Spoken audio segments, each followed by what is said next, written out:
What's up, ladies and gentlemen? Omni-sensei here with What If I Were Reborn in Teen Wolf as Scott McCall? The True Alpha. Part 3.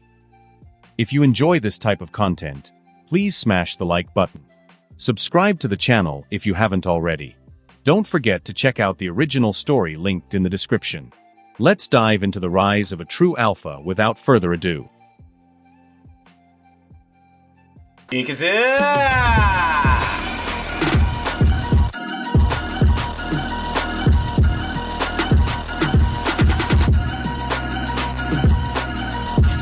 Melissa stood under the glow of the full moon, letting the primal force deep within her surge to the surface.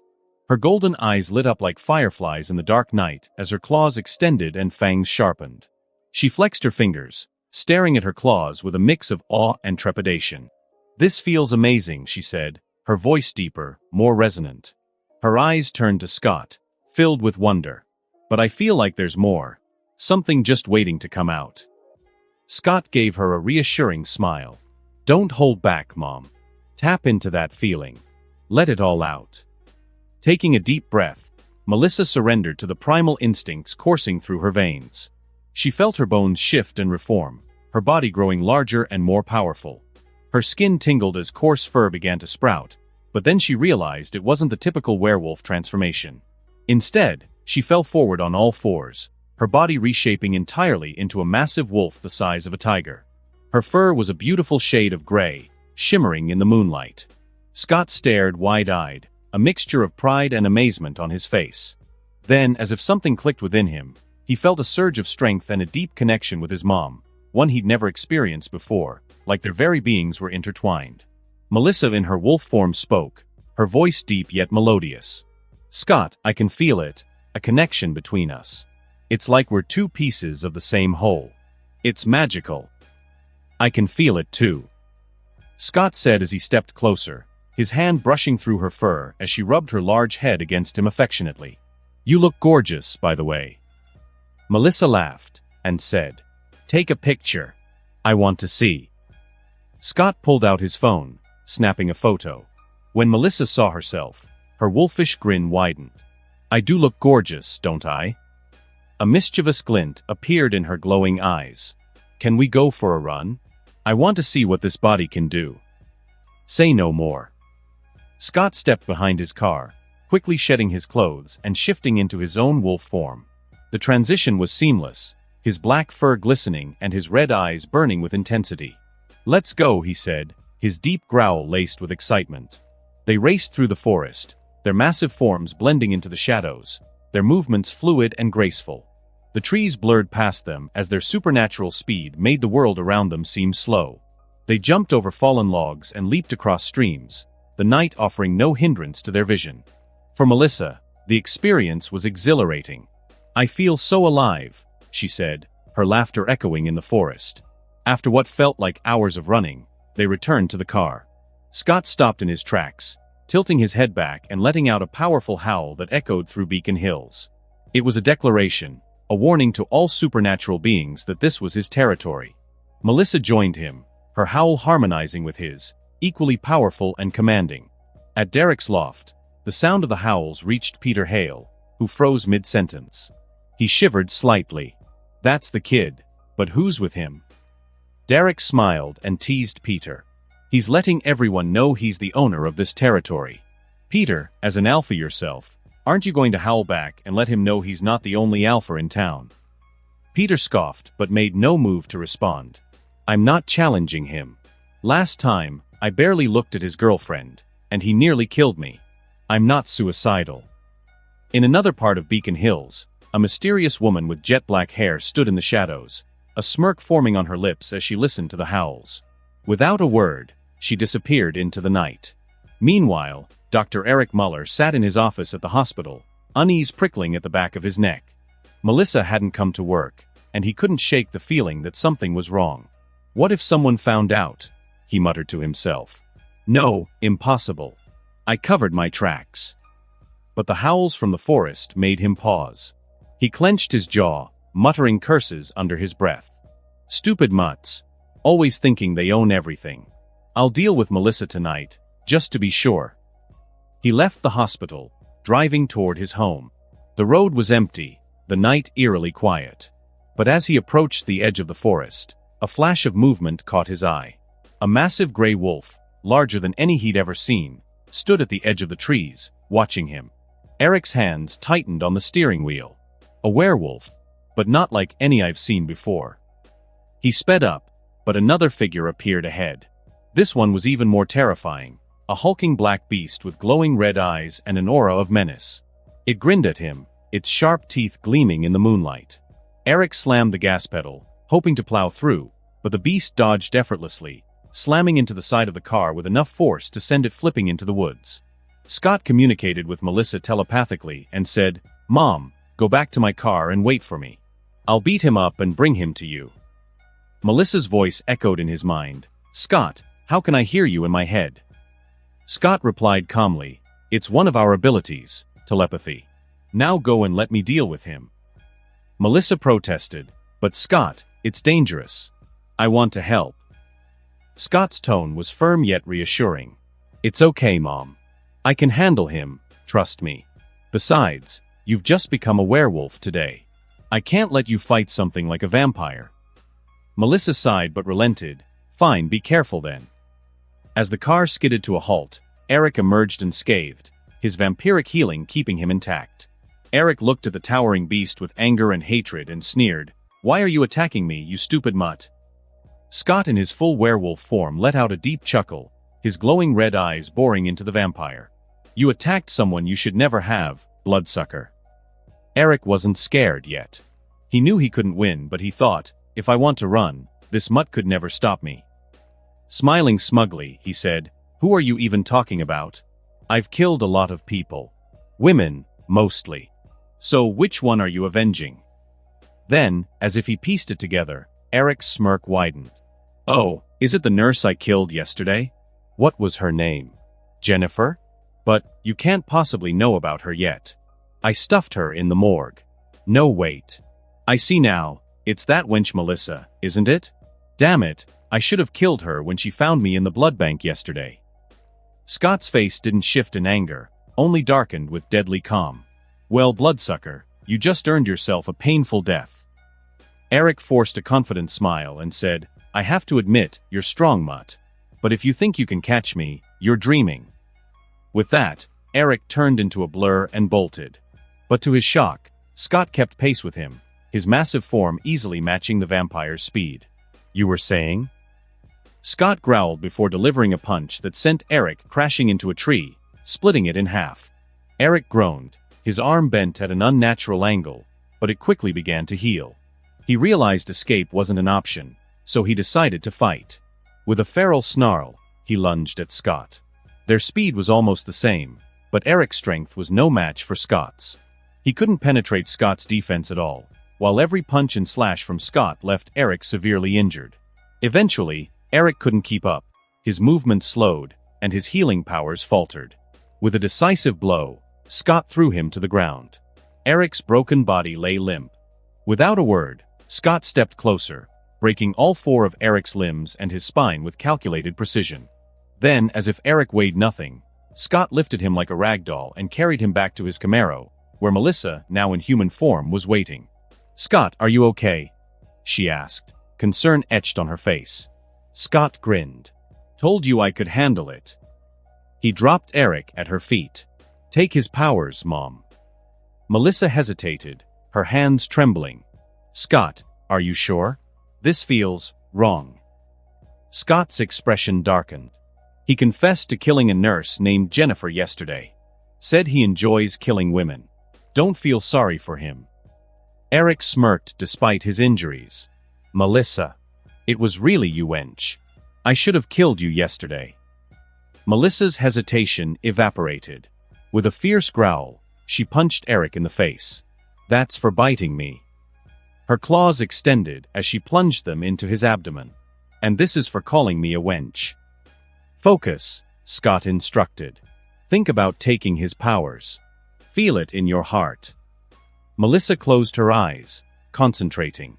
She felt a warm electric sensation traveling through her claws and into her body. Power surged within her, filling her to the brim. Her golden eyes shifted to a vibrant red, signaling her transformation into an alpha. She gasped, pulling her claws free. "I can't take any more. I feel full." Scott could feel that he had grown stronger again because Melissa had become an alpha. He also noticed his speed had been boosted slightly, confirming that she had taken the vampire's speed. "You did great, Mom. You even boosted me a little." Melissa wiped her hands and glanced down at Eric, now shriveled and frail, looking like a man over 100 years old. When Scott looked at her, he was utterly shocked. "Mom, you're going to love this." "What?" "I don't know if I should call you mom or sister now. You look like you're 24. Melissa's eyes widened. "Are you serious?" Scott nodded, and Melissa's excitement bubbled over. She kicked Eric's shriveled form. "Thanks, scumbag." Then, as if a thought struck her, she asked, "If I take more, can I look 18? Scott laughed. "Don't be greedy, Mom. You said you're full." She pouted. "Fine." Scott crouched down, his claws glowing faintly as he placed them against Eric's neck. "Let's see what secrets you're hiding." Scott leaned down, his sharp claws sliding into the back of the shriveled Eric. As his claws pierced the vampire's skin, Scott's mind was flooded with a surge of memories, vivid and brutal. He closed his eyes, letting the torrent of Eric's long, dark life unfold before him. Eric's memories were a twisted archive of over 2 centuries of carnage. Scott saw how Eric had been turned into a vampire at the age of 40, his aging frozen at that moment. His transformation into a predator unleashed an insatiable bloodlust, and Eric reveled in it. From the very beginning, he had targeted women exclusively, finding their blood more palatable. Scott grimaced as he watched the trail of death Eric had left behind, a butcher of innocence. Through Eric's eyes, Scott saw glimpses of history. Eric had participated in both World War I and World War II. In the latter, Eric had been a Nazi soldier, nicknamed Der Schlachter. Despite not understanding German, Scott didn't need translation. The blood-soaked images of Eric's brutality on the battlefield were enough to explain the title. Scott's heart sank further as he realized the depth of supernatural involvement in both wars. Werewolves, kitsunes, wendigos, and other creatures fought alongside humans, blending into history's shadows. Eric had thrived in that chaos, his violence unchecked and his thirst unending. Scott saw Eric's arrival in America during the 1970s. Eric had continued his predatory spree, moving from city to city, his charm masking his monstrous nature. He drained and murdered countless women, discarding them like trash.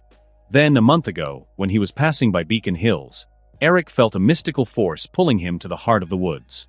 Through Eric's perspective, Scott saw his discovery of the Nemeton tree. The vampire had panicked, knowing that such a place was likely protected by a powerful guardian. Eric had investigated cautiously, eventually learning about Talia Hale's role as the Nemeton's guardian. Upon discovering her death, Eric felt secure enough to stay in Beacon Hills. Still, Eric had been cautious, avoiding murder until one fateful night when his thirst overpowered him. He killed a woman in the woods, but his crime did not go unnoticed. A black-haired woman appeared, her smirk unnerving. Eric had fled in fear, sensing she could annihilate him with ease. Scott wondered who that woman was. Then Scott's grip tightened, anger building as he witnessed Eric's more recent atrocities. The vampire had compelled Melissa to forget catching him drinking stolen blood. He had then killed a nurse named Jennifer, stashing her body in the morgue. The memories stopped abruptly at their encounter earlier that night. When Scott withdrew his claws, his eyes narrowed as he processed what he'd seen. This monster has lived too long, he thought. However, one memory piqued his interest. Scott smirked as he saw Eric's hidden wealth, a bank account under a false name holding over $100 million. "Not bad for a butcher," Scott muttered. Melissa approached cautiously. "What did you see, Scott?" Scott gestured to Eric. "You need to see this for yourself, Mom. It's ugly, but you're part of this world now. You need to know what kind of creatures exist out there." Melissa hesitated, then nodded. "All right." She crouched beside Eric, sank her claws into his neck, and gasped as his memories poured into her mind. When she pulled back, her eyes were glowing red with rage. She kicked the withered vampire, her voice trembling. "You vile, disgusting bastard. Scott caught her in a comforting hug before she could lash out further. "It's okay, Mom. He won't make it past tonight." Melissa exhaled shakily, letting Scott's presence calm her. Scott released her and turned back to Eric, his gaze cold. "Let's see if you've got anything left to take." He drove his claws into Eric again, this time draining the vampire of his remaining power. Eric's body shriveled further, his skin clinging tightly to his bones like a mummified corpse. Melissa stepped closer, her curiosity piqued. "How do we kill a vampire, Scott?" Scott shrugged. "Let's try the classic. Wooden stake to the heart, right?" Spotting a dry branch nearby, Scott snapped it into a sharp point. With one decisive motion, he drove it into Eric's heart. The vampire let out a final rasping wheeze before disintegrating into a pile of dust. Melissa watched, wide-eyed. "The world is really magical," she muttered. Scott wiped his hands clean and turned to Melissa. "I'm heading to Eric's house. He had some books on supernatural creatures I need to grab." Melissa frowned. "Scott, don't you think someone might notice if you show up there? It could lead to trouble." "Don't worry," Scott said with a grin. "I'll be quick, and I'll cover my tracks." Melissa shook her head but smiled. "Fine, just be careful. I'm going to run some more in my wolf form. I'll meet you back at the house." Scott nodded. "Okay, Mom. Be careful and trust your instincts. If anything feels off, run. And you can always talk to me telepathically." Melissa smiled warmly. "Got it." She began to shift, but something unexpected happened. Instead of her wolf form, Melissa transformed into her full werewolf form by accident. Fur sprouted across her entire body, covering her from head to toe. Her glowing red eyes intensified, radiating power. She grew taller, her muscles becoming more defined, and her posture shifted to a blend of human and wolf. Her head transformed completely, elongating into a wolf's snout, sharp teeth visible as her jaw flexed. To her surprise, her clothes didn't tear apart but instead stretched tight over her new form. A long bushy tail emerged from her pants, swaying slightly as she adjusted to her new body. "Whoa," Melissa muttered, her voice a mix of awe and surprise. "What just happened?" Scott laughed. "Looks like you can shift into your full werewolf form now that you're an alpha. Congrats." Melissa examined her hands, now clawed and covered in fur. "How do I look?" Scott scratched his head, grinning. "How should I put it? You look cute. Ha ha ha." He stepped closer and started rubbing her head affectionately. Before he could enjoy teasing her any further, Melissa growled and bit his arm. Not hard, but enough to make him yelp. "Mom, what are you doing?" Scott exclaimed, pulling his arm back. Melissa glared at him. "I'm not a dog, Scott. I'm a wolf. Don't pat my head like I'm some golden retriever." Scott chuckled nervously, backing off. All right. No head pats. Got it." With an exasperated sigh, Melissa walked behind the car and slipped out of her clothes before shifting. Her limbs reforming into powerful legs, and her face elongated into a majestic wolf's muzzle. She emerged from behind the car in her wolf form, her thick gray fur shining under the moonlight. Melissa padded forward, her tail swishing. "Wow," she said telepathically. "I think I've gotten bigger." Scott took a step back, marveling at her transformation. She was massive, easily the size of a cow, her red eyes sharp and piercing. "You look majestic," Scott said, his voice filled with awe. Melissa wagged her tail slightly, then nodded. "All right, I'm going. See you at home, Scott. Be careful." Scott smiled. "Always." With that, Melissa darted into the woods, her large frame disappearing into the shadows. Scott drove to Styles' house, dialing his best friend on the way. When Styles answered, his voice was full of excitement. "What's up, Scott? Throw on a black hoodie and grab some gloves. We're going on a little mission." Styles' curiosity piqued. "Mission? Where?" Scott smirked. "I'll explain when I get there. Just be ready." Styles' laugh echoed through the phone. "All right, I'm in. See you soon." As Scott hung up, his mind replayed Eric's memories. The knowledge of what supernatural forces had lurked throughout history filled him with determination. Beacon Hills was his territory, and he would ensure it remained safe, no matter the cost. After dealing with the vampire Eric, Scott wasted no time putting his plan into motion. He arrived at Styles' house late in the evening, parking his Camaro just outside. Styles was already waiting on the porch, dressed in a black hoodie and holding a pair of gloves. As Scott rolled down the window, he called out, "Let's go. Hop in." Styles jogged over and slid into the passenger seat, his curiosity written all over his face. "All right, spill it. What's going on? You sounded all mysterious over the phone." Scott chuckled, putting the car in gear as they drove off. "Okay, so first things first, I found the vampire and killed him." Styles' eyes widened. "Wait, what? You killed him?" "Yep," Scott said with a smug grin. "But before I finished him off, I read his memories."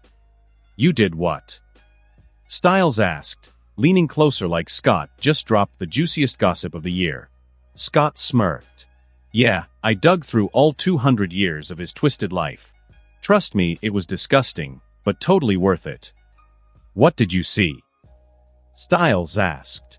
Scott recounted everything he had learned from Eric's memories: the chaos, the bloodshed, and the vampiric carnage spanning centuries. He spared no detail about the atrocities Eric committed, from his role as a Nazi to his trail of death across America. By the time Scott finished, Styles was staring at him, mouth slightly agape. "That's insane.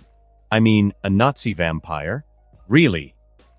Scott smirked. "Oh, I'm not done yet. I haven't told you the best part." Styles leaned forward eagerly. "Then what are you waiting for?" Scott laughed, enjoying the moment. "All right, so here's the kicker." Eric was loaded. "The guy has a bank account under a fake name with $100 million in it. And now it's mine." Styles froze, his jaw dropping. "Did I hear you right? $100 million. Scott nodded. Styles blinked a few times before shouting, "Are you serious?" "Completely serious," Scott replied. "What are you going to do with it?" Styles asked, still processing the information. Scott leaned back in his seat, tapping the steering wheel. "First, I need to figure out how to make it legally mine. Maybe Deaton can help with that. After that, we're getting a pack house, a place for everyone to gather. I'll help my mom if she wants to quit her job and start a business. And then, whatever we want. You can take some of it too, of course." Styles grinned, his excitement bubbling over. "Man, I don't even know what to say. Thanks." Scott chuckled. "You don't have to say anything. Just don't blow it all on comic books." Styles laughed. "Fair enough. By the way, how did you even find this guy?" Scott's face darkened slightly. "That bastard bit my mom yesterday. He compelled her to forget, but I saw the bite when she got home. And I read her memories, so I figured out what happened." "Wait," Styles said, his brows furrowed. "Why didn't you tell me at school today?" Scott glanced at him with a raised eyebrow. "Because I knew you'd want to come with me, and let's be real, Styles. A vampire could snap your neck before you even blink. I wasn't going to take you with me and risk getting your weak but killed." Styles gasped, clutching his chest dramatically. "Dude. I mean, you're not wrong, but still, that hurts." Scott smirked. "Hey, I offered you the bite, remember? But you said, wait until summer break."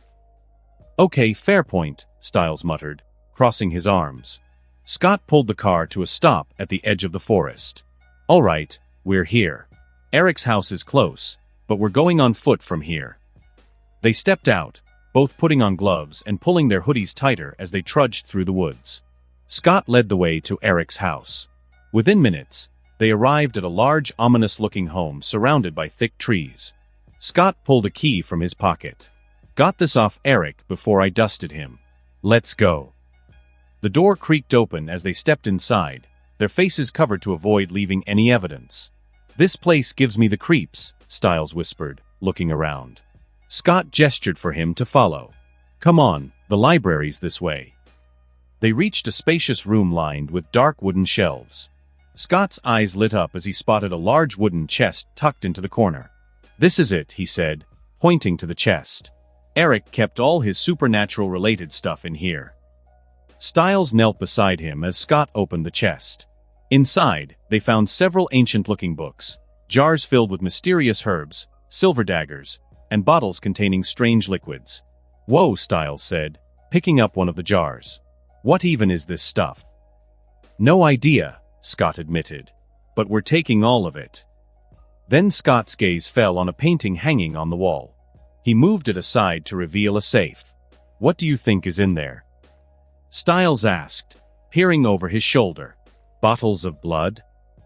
Scott laughed. "Nope." He entered the combination, which he knew from Eric's memories, and the safe clicked open. Inside, they found a stack of cash, a bank card, and documents related to Eric's hidden fortune. Scott grabbed the bank card and papers, handing the cash to Stiles. "Count it. How much is there?" Stiles counted the cash quickly. 30 grand. "Not bad," Scott said with a grin. "All right, let's get out of here." Scott lifted the wooden chest with ease, carrying it out of the house as they made their way back to the car. When they reached the Camaro, they realized the chest wouldn't fit in the trunk. Scott handed the car keys to Stiles. "Drive my car back home. I'll carry this thing myself." "You sure?" Stiles asked, eyeing the heavy chest. Scott smirked. "Please, this is nothing." With that, Scott shifted into his werewolf form, his muscles rippling as he hoisted the chest onto his shoulder. Stiles hopped into the car and drove off, leaving Scott to sprint through the woods with the chest. Scott reached home first, the wooden chest balanced easily on his shoulder. He placed it down near the living room and stretched, his muscles relaxing after the run. Just as he was about to grab a drink, the sound of something large approaching caught his attention. Turning to the door, he grinned. Melissa, still in her wolf form, entered gracefully. Her silver-gray fur glistened under the soft light, and her glowing red eyes scanned the room. "Welcome back, Mom," Scott said, holding the door open for her. Melissa huffed in acknowledgement and walked inside, her size making the furniture around her seem almost miniature. A few moments later, Stiles arrived, parking Scott's Camaro in the driveway. He stepped out, looking around nervously. "Man, this neighborhood is way too quiet at night. Feels like something's about to jump out at me." Scott opened the door for him, smirking. "Relax, Stiles. You're safe. Come on in." Stiles walked inside, pulling off his gloves. "Okay, but first, I need water. I'm parched after all that running around." Scott waved him toward the kitchen. "Help yourself." Moments later, a loud scream echoed from the kitchen. "Aha! Scott! Help! Ah!" Scott immediately knew what had happened. His lips curled into a mischievous grin as he walked toward the kitchen. Stiles stumbled out, tripping over his own feet and falling onto the floor. Scott crossed his arms, barely suppressing a laugh. "What's wrong, Stiles? You look like you've seen a ghost." "A ghost? No, it's worse. There's a freaking beast in your house." Stiles yelled, scrambling to his feet and hiding behind Scott. "There's a huge wolf in your kitchen. I think it's an alpha. It has glowing red eyes." At that moment, Melissa stepped out of the kitchen in her full wolf form. Her red eyes glowed softly, and her voice, deep yet elegant, resonated through the room. "Hello, Stiles. I didn't mean to scare you." Stiles' jaw dropped as he peeked from behind Scott. "Who are you, and what are you doing here? And how do you know my name?" Before Scott could respond, Stiles gasped dramatically and turned to him. "Scott, are you cheating on Allison with a werewolf?" Scott smacked the back of Stiles' head, causing him to yelp. "Gross. That's my mom, you idiot." Stiles froze, his eyes darting between Scott and the massive wolf. "Your mom? You mean Melissa?" "Of course it's Melissa," Scott said, rolling his eyes. "Who else would it be? My long-lost wolf mother." Melissa snorted, her wolfish laugh sounding surprisingly natural. She turned and headed upstairs, her large paws thudding softly on the steps. Once she was out of sight, Stiles whispered, "When did you turn her into a werewolf?" Scott leaned against the wall casually. "Yesterday." "Yesterday? Then why is she an alpha?" Is she a true alpha like you? And isn't tonight a full moon? Why isn't she losing control? Scott raised a hand to calm Styles' barrage of questions. She's not a true alpha. She became an alpha after absorbing that vampire's powers. And she inherited my control ability. That's why she's fine. Styles' eyes widened. Wait, does that mean all werewolves can absorb powers from other creatures? Scott shrugged. No idea about other werewolves, but me and my mom can. Probably anyone I turn will have the same ability. Styles looked thoughtful for a moment. So you're telling me every werewolf you turn will have this power and full control over themselves? Exactly, Scott replied with a confident nod. Styles punched Scott lightly on the arm. Why didn't you tell me this sooner? Okay, I've changed my mind. You're giving me the bite after the winter formal in a few days. Whenever you're ready, man. Scott said with a grin. Just then, Melissa returned, now in her human form. Her skin glowed with vitality, and her features looked younger and sharper than before. She smiled warmly at the two boys. Styles gasped, pointing dramatically. Scott, you liar. That is definitely not your mom. Do you have a secret sister I don't know about? Scott groaned and stepped away. You idiot. Before Styles could say more, Melissa grabbed his ear, giving it a playful but firm tug. So you think I was old before, Styles? Ow. That hurts. Please spare me. I was wrong. Styles whined, trying to wriggle free. Melissa laughed, letting him go. Rubbing his ear, Styles stared at her. You're really Melissa? You look so young. How? Scott smirked. Didn't I just tell you? She absorbed the powers of that vampire. Keep up, Styles. After that, the three of them gathered around the chest Scott had brought and opened it. Styles picked up one of the books, flipping through its pages. This is incredible. It's like a supernatural encyclopedia. Weaknesses, rituals, creatures, it's all here. Melissa nodded, her expression serious. These books are valuable. They'll be a great resource for us. Scott then told Melissa about the $100 million they found in Eric's account. Her eyes widened in concern. Scott, you'll get in trouble if you use that money, she warned. Don't worry, Mom, Scott reassured her. I'll make sure it's in my name and completely safe before we touch it. Scott then pulled out the $30,000 in cash they found and handed $10,000 to Styles. What's this for? Styles asked, stunned. Take it. Buy whatever you want. Scott said. Styles hesitated, then grinned. Thanks, man. You're the best. Scott turned to Melissa, handing her $15,000. Here, Mom. Use this and stop working double shifts. You can even quit if you want. Once I handle the $100 million, you can start your own business, or just relax. Melissa's eyes softened as she accepted the money. Okay, I'll stop working night shifts. But I still want to work during the day. But for now, I'll take a vacation, and maybe go shopping for some new clothes. Scott smiled. You deserve a vacation, Mom. Melissa hugged him tightly. Thank you, Scott. By the way, when are you bringing your little girlfriend over to meet me? Scott chuckled awkwardly. Maybe in a few days. She's still dealing with the fact that her lovely aunt is a murderer. Melissa winced. Oh, right. Poor girl. She glanced at Styles. How about you, Styles? Do you have a girlfriend? Styles flopped dramatically onto the couch, covering his face with a pillow. Melissa laughed. I see. She clapped her hands. All right, let's have some dinner. And you two need to get to bed. Tomorrow's a school day. Styles, does your dad know you're staying here? Styles lifted the pillow slightly. Yeah, I told him I'd crash here tonight. Good, Melissa said with a smile. As the night wound down, the three of them shared a meal, with their laughter echoing through the house. The sun peeked over the horizon as Scott enjoyed his breakfast, savoring the quiet moments of the morning. Melissa is still asleep in her room, taking full advantage of her decision to take a vacation. Styles, still half asleep, trudged into the kitchen, holding a thick envelope. Hey, Scott, Styles mumbled, his voice groggy. I'm leaving the money you gave me here. If my dad finds out I have $10,000, he'll start asking questions I can't answer." Scott chuckled. "Fair enough.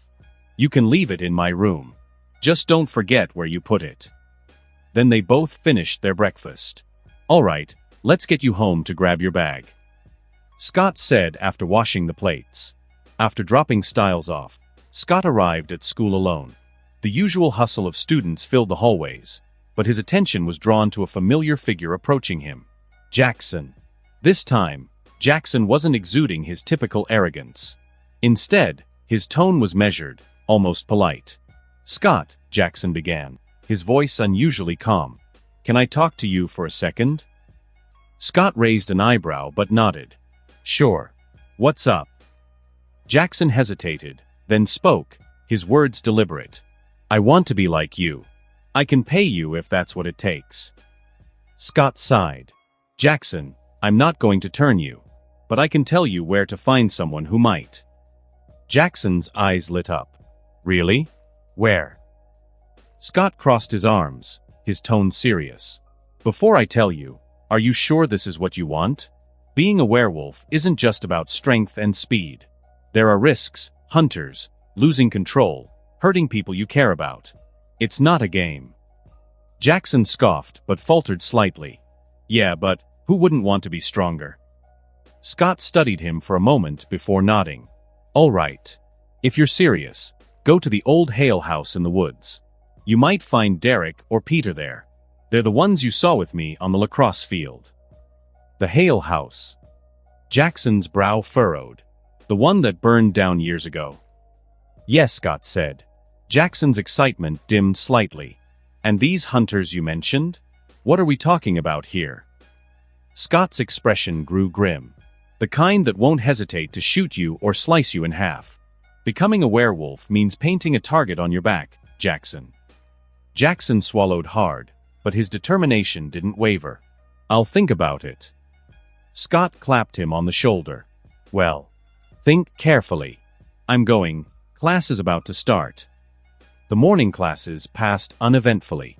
At lunch, Scott and Styles sat at their usual table, their trays piled with food. As they ate, Lydia appeared. She plopped down beside them without a word, her sharp gaze fixed on Scott. "Where's Allison? She hasn't been at school for 2 days, and she's not answering my texts." Scott met her gaze calmly. "She's not feeling well. She'll be back tomorrow." Lydia's eyes narrowed. "You didn't break up with her, did you?" Scott blinked, caught off guard. "What? No. Why would I? She just needs some time." Lydia's shoulders relaxed slightly. "All right." She stabbed at her salad with more force than necessary. Scott leaned forward, his voice gentle. "How are you holding up, Lydia? You know, with everything going on with Jackson." Her eyes flashed, a mix of anger and vulnerability. "Mind your business, Scott. And I'm fine." Scott smiled softly. "I know you're fine. I'm just saying, if you want to talk or something, you can talk to me and Styles. We can be considered friends, I guess. And friends help each other." Lydia snorted, her usual sass returning. "Who wants to be friends with you two dorks?" Scott clutched his chest dramatically. Ouch. That hurt. He turned to Styles, nudging him. "Say something. She's insulting us." Styles opened his mouth, but Lydia's glare silenced him instantly. He shrugged and went back to his food. As Lydia stood to leave, Scott caught a fleeting smile on her face. Once she was gone, he turned to Styles with a grin. "Hey, if you want to date her, you need to be more bold. But honestly, I don't think she's the right girl for you. There are plenty of girls who'd love a nerd like you." Styles groaned. "I can't tell if you're trying to cheer me up or insult me." Scott laughed. "Let's go. Class is about to start." After school, Scott headed to the animal clinic for his shift. As the clinic emptied out, leaving only him and Deaton, Scott decided it was time to tell Deaton about the vampire, and see if he can help with the matter that had been weighing on his mind. Scott approached Deaton, his expression serious. "Deaton, I need to tell you something." Deaton looked up from his work, his calm demeanor encouraging Scott to continue. "I found the vampire," Scott began. He was working in the hospital. I fought him and I killed him. Deaton paused, setting aside the tools he'd been cleaning. The vampire you told me about? Scott nodded. Yeah, but that's not all. In his memories, I found something huge. He had a bank account, under a fake name, with over $100 million in it. Deaton raised an eyebrow. That's quite a discovery, Scott. But I assume there's a catch. Scott nodded. Yeah. The account's under a different identity, so I can't just walk in and claim it. It'll look suspicious, and I'd rather not have federal agents breathing down my neck. Deaton hummed thoughtfully. You're wise to be cautious. Taking money like that isn't as simple as transferring funds. It needs to be done carefully, and legally, or at least convincingly legal. Scott leaned forward. That's where you come in. You always have some kind of solution. Do you know anyone who can help? A small smile tugged at Deaton's lips. As a matter of fact, I do. There's someone who specializes in delicate financial matters. A siren named Melina. She has the ability to manipulate minds. She can ensure that this transfer looks legitimate. Scott raised an eyebrow. A siren? And she's trustworthy. As trustworthy as someone in her line of work can be, Deaton said with a shrug. She has a reputation for being professional. Of course, her services come at a price. How much? She takes 10% of whatever you're claiming. Scott winced. 10 million? That's a lot. Deaton tilted his head. Would you rather have $90 million safely and legally, or risk getting nothing, or worse, ending up in prison? Scott sighed. Fair point. What do I need to do? First, Deaton said, you'll need to give me the details of Eric's account. The name it's under, the bank, and the access information, like the card and any codes you have. I'll contact Melina and explain the situation. She'll handle the rest. Scott hesitated for a moment. Trusting a stranger with this much money was nerve-wracking, but he trusted Deaton. All right. Here's the card and the account documents. He handed them over, his hand steady but his heart racing. Deaton took them. I'll speak to Melina tonight. It'll take about a month for her to weave everything into place, and ensuring the bank recognizes you as the rightful owner. Scott nodded. Thanks, Deaton. I owe you one. Deaton smiled. Just make sure you use this money wisely, Scott. Power and wealth come with responsibility. Don't worry, document. I'll use it wisely. Scott said. After leaving the animal clinic, Scott pulled out his phone and called Allison. The phone rang twice before she picked up. Hey, babe. How are you doing? Scott asked, his tone soft and caring. Hey, Scott, Allison replied, her voice carrying a hint of nervousness. I'm fine, thank you, but I feel a bit nervous right now. Scott frowned slightly. Why? I'm about to confront my family at dinner, Allison admitted, a deep sigh escaping her. Oh, I see. Scott said, his tone understanding. Allison quickly changed the subject. How about you? Did you find any of the monsters responsible for killing the people Styles showed us? Scott nodded, even though she couldn't see him. Yes, I found one of them, a vampire. But don't worry. He's dead. Allison gasped audibly. Really? Wait, how did you kill him? Is it like in the movies? Scott chuckled. Yeah, something like that. I stabbed him in the heart with a wooden stake. Then he turned into dust. Wow, Allison breathed, her amazement clear. That's both amazing and scary at the same time. Scott's voice softened. By the way, my mom wants to meet you. Allison's tone shifted, a mixture of excitement and nerves. What? Meeting your mom, that's. Scott laughed. Don't worry too much. My mom's easy to get along with. Honestly, I think she'll love you more than me. She's always wanted a daughter. Allison's laughter was light and genuine. Then I can't wait to meet her. Scott grinned. All right, babe. I'll pick you up for school tomorrow. Love you. Love you, Allison replied, her tone warm. I have to go deal with my crazy family now. Wish me luck. Good luck with that, babe. Bye. Bye, see you tomorrow, she said, hanging up. After ending the call, Allison took a deep breath, steeling herself before heading downstairs to face her family. The clinking of cutlery and soft murmur of voices at the Argent dinner table fell silent as Allison descended the stairs. For the first time in 3 days, she joined her family for dinner. Chris Argent's sharp eyes immediately locked onto her. Allison, are you feeling better now? Can you tell me what's wrong? Is it Scott? Did he upset you? Allison rolled her eyes and sighed. Let's talk after dinner, Dad. I'm starving. I haven't eaten properly in 3 days. Chris opened his mouth to push further, but Victoria's stern glare stopped him. Let her eat first, she said firmly. She said she'll talk after dinner. The tension was palpable as they continued their meal, the silence broken only by the clinking of utensils. Moments later, Kate walked into the dining room, her usual smirk plastered on her face. Look who finally decided to grace us with her presence, Kate teased. Princess Allison has come down from her tower. She moved toward Allison, arms open for a hug, but Allison snapped, her voice sharp and loud, "Don't touch me." The sudden outburst startled everyone. Chris, Victoria, and even Kate looked at her in shock. Allison. Victoria exclaimed, alarmed. What's gotten into you? Allison pushed her chair back, her hands trembling slightly as she stood. Fine. You want to know what's wrong with me? I'll tell you. Chris leaned forward, his brows furrowing. Allison, if this is about... Allison cut him off, her voice rising. I found out that my family are hunters, and none of you thought to tell me.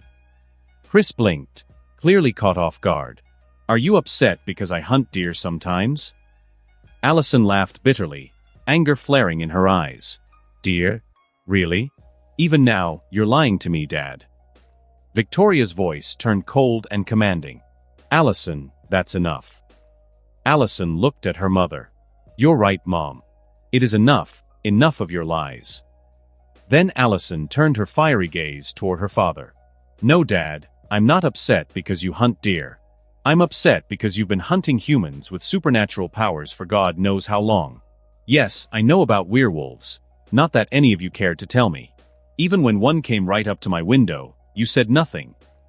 Chris, Victoria, and Kate froze, unprepared for the confrontation. Kate, however, broke the silence with a laugh. I told you, Chris. I told you to tell her sooner. Chris's voice faltered as he looked at his daughter. Allison, don't, Allison cut him off, her voice trembling with a mix of anger and heartbreak. Don't try to lie to me. Tell me the truth. Chris sighed heavily and sat down, his shoulders slumping. I'm sorry, honey. I should have told you sooner. I didn't want you to know about this world yet. I wanted you to have a normal childhood, a normal life, for as long as possible. I didn't have that. I was forced into this life, and it made me do things I'm not proud of. But they were necessary. Allison's glare sharpened. Oh, necessary? Like what? Killing innocent people because they were different? Because they had powers? Did you even bother to make sure they were evil, or did you just decide they were monsters because they were werewolves? Victoria slammed her hand on the table, her voice cutting through the room. Allison, watch your tone. We have a code. We only hunt those who hunt us. Kate chuckled, leaning back in her chair. I don't know who's been filling your head with this nonsense, Princess, but let's be real. Most werewolves are monsters. If not all of them. She reached out to touch Allison's hand, but Allison recoiled, stepping back. Her voice was sharp with disgust and anger as she hissed. I told you not to touch me. And there's no monster worse than you, wench. Victoria moved forward, her hand striking Allison across the face. The slap echoed in the silent room, and everyone froze. Victoria's hand trembled as she looked at the red mark on Allison's cheek. Regret washed over her face. Allison, I'm so sorry. I didn't mean. Allison's reaction surprised everyone. She smiled, a chilling, almost lifeless smile. Don't worry about it, Mom. Then her gaze turned to Kate, her tone venomous. They don't know what you did, do they? Kate stiffened, her smirk faltering. What are you talking about? Chris looked between the two women. Allison, what did Kate do? Allison took a deep breath, tears welling up in her eyes. She didn't do much, Dad. She just burned down the Hale house and killed Talia Hale and most of her family. Some of them weren't even werewolves, they were just children. Chris and Victoria's faces went pale with shock. Tears streamed freely down Allison's cheeks as she added, "Imagine my shock when I found out my beloved aunt, the one I trusted and looked up to, burned 8 innocent people to death." Kate's voice rose defensively. "That's a lie. Who told you that?" "Derek Hale. It must be him. He's manipulating you, Allison. Stay away from him, he's dangerous." Allison wiped her tears, her expression hardening. "Oh, it wasn't Derek. It was Harris, my chemistry teacher." Kate scoffed, though her eyes betrayed her panic. "Harris? He was drunk that night. He couldn't possibly remember." Allison cut her off, her voice low but full of venom. "You just confirmed it, Kate. You really did it." Victoria and Chris stared at Kate, their shock giving way to anger and disbelief. Chris's voice was heavy with betrayal as he asked, "Kate, is this true?" Kate's face twisted with frustration. "It was necessary. The Hales were dangerous, Chris." Chris's eyes blazed with anger. "Kate, how could you do something like that? You know we have a code." Kate crossed her arms defiantly, her voice rising. "What do you know, Chris? Dad was always proud of you. Every chance he got, he praised you, but he never cared about me. So when he gave me that mission, I couldn't say no. It was my chance to make him proud of me." Chris slammed his hand on the table, his voice trembling with disgust. "You killed innocent people just to make Dad proud? That's insane, Kate." Allison groaned and leaned back in her chair. "Oh great. Now Gerard is a psychopath too. This just keeps getting better. I think if Marie Jean came back to life, instead of hunting werewolves, she'd probably hunt your crazy butt and that psycho Gerard instead." Kate opened her mouth to retort, but Allison cut her off sharply. "You know what? I don't care anymore. I already mourned my aunt. You are dead to me." Without another glance at Kate, Allison turned back to the table, grabbing her fork. "I'm hungry. I'm going to eat." Chris shot a withering glare at Kate before saying in a low, controlled tone, "We'll talk more about what you did later." Kate tried again, her voice softer. "Allison, listen." But Allison didn't let her finish. She held up a hand, her tone cold and dismissive. "Don't talk to me. You're ruining my appetite. And by the way, if I were you, I'd pack my things and leave Beacon Hills immediately." Chris frowned, his confusion evident. "Allison, why would you say that?" Allison swallowed a bite of food and said casually, "Because he's coming for her. The Alpha, I mean. You know, the one from outside my window." Victoria's voice tightened with concern. "Who told you he's coming after her, Allison?" Allison stabbed a piece of steak with her fork, her tone almost bored as she answered. "I was there when he was interrogating Harris. He knows Kate is the one behind the fire that killed his family. Oh, and by the way, his name is Peter Hale." Chris's face paled. "Isn't he in a coma at the hospital?" "Wait, Allison, did he hurt you?" Allison smiled sweetly, thinking of Scott. "It's too late to worry about that now, Dad. But don't stress. Even if I met him alone in the woods, he wouldn't dare touch a single hair on my head. Let's just say, I'm protected." Chris leaned forward, his tone sharp. "This isn't a joke, Allison. He's dangerous. He's killed a lot of people." Allison raised her eyebrows and leaned back in her chair. "In case you didn't realize, Dad, except for Laura Hale, all the people Peter's killed were Kate's minions. You can ask her yourself. What Peter's doing isn't random, he's taking revenge." She finished her plate and stood, carrying it to the sink. Turning back to her family, she said with a calm smile, "All right, try not to be too loud. I have school tomorrow, and I need to sleep. Oh, and Mom, I'm not coming home tomorrow. I'm spending the night at Scott's." Victoria's voice turned stern. "No, you will not." Allison paused, turning to face her mother with a challenging look. "What are you going to do? Slap me again?" Victoria flinched at the words, guilt washing over her face. Before she could respond, Allison stepped closer and hugged her tightly. "I'm sorry, Mom. Scott's mom asked me to come for dinner, and after that, I'll ask Scott to bring me home. I'll have my phone with me. You can always call if you need me." Victoria held Allison close, her voice soft and trembling. "I'm sorry for earlier, sweetheart. I love you." Allison smiled, her voice gentle. "I love you too.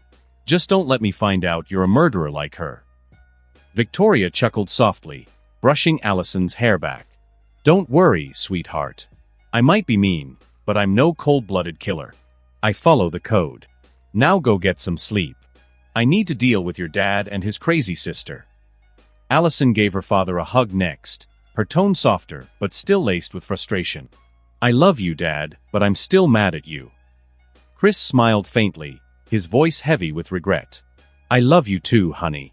And I'm sorry for everything." Finally, Allison turned to Kate, her expression hardened once again. "Even though I hate you for what you did, I don't want to see you dead. So leave Beacon Hills because there's no way you can kill what you turned Peter into." With that, Allison headed upstairs. She took a long shower, letting the water wash away the tension of the night. After that, she slipped into her bed, her mind already drifting to thoughts of Scott as she fell into a peaceful sleep. The morning sunlight filtered through Scott's room as he woke up feeling refreshed and eager for the day ahead. After a quick shower, Scott dressed casually in jeans and a fitted black shirt that hugged his toned frame, a small smirk tugging at his lips as he admired himself in the mirror. "Looking good, McCall," he muttered. He headed downstairs to the kitchen, whipped up some scrambled eggs and toast, and left a portion neatly covered for his mom. Sliding into his car, Scott drove through Beacon Hills to the Argent residence. Upstairs in the Argent house, Allison woke up feeling lighter than she had in days. Last night had been intense, but it was freeing to finally confront her family. After a shower, she dressed in her favorite pair of jeans and a simple white blouse. Her hair cascaded down her back, effortlessly perfect. As she descended the stairs, the smell of breakfast greeted her. Victoria was in the kitchen, Chris at the table with his coffee, and Kate lingered nearby. The tension was palpable, but Allison didn't let it ruin her mood. She greeted her mom and dad with a smile and sat down to eat, completely ignoring Kate's presence. It was as though she didn't exist. Halfway through breakfast, her phone buzzed with a text. "Morning, gorgeous. I'm outside." Allison's face lit up as she stood and kissed her mom on the cheek. "Bye, Mom. See you later, Dad." Then she grabbed her bag and walked out the door. When Allison opened the front door, she spotted Scott leaning casually against his car, waiting for her. Unable to contain her excitement, she ran toward him and threw herself into his arms. Scott caught her with ease, spinning her around once before pulling her close in a tight hug. "I missed you so much," she said softly, her voice full of warmth. Scott smiled, brushing a strand of hair away from her face. "I missed you too." Their lips met in a deep, lingering kiss, the kind that made the rest of the world fade away. When they finally pulled apart, Scott glanced toward the house and saw Victoria and Chris standing by the door. Chris's glare was sharp, practically radiating hostility, while Victoria stood beside him, her expression unreadable. Scott, unbothered, flashed his most charming smile. "Good morning, Mrs. Argent," he called cheerfully. "You look as beautiful as ever." Victoria raised an eyebrow but managed a polite nod in response. Scott then turned to Chris, who looked like he was moments away from exploding. "Hello, Uncle Chris. You should try smiling sometime. It might help with the wrinkles." Chris's fists clenched as he muttered, "You little punk." Scott's gaze shifted to Kate, who had just stepped outside. His expression instantly darkened, his eyes full of unmistakable disgust. Before anything more could be said, Allison grabbed his arm.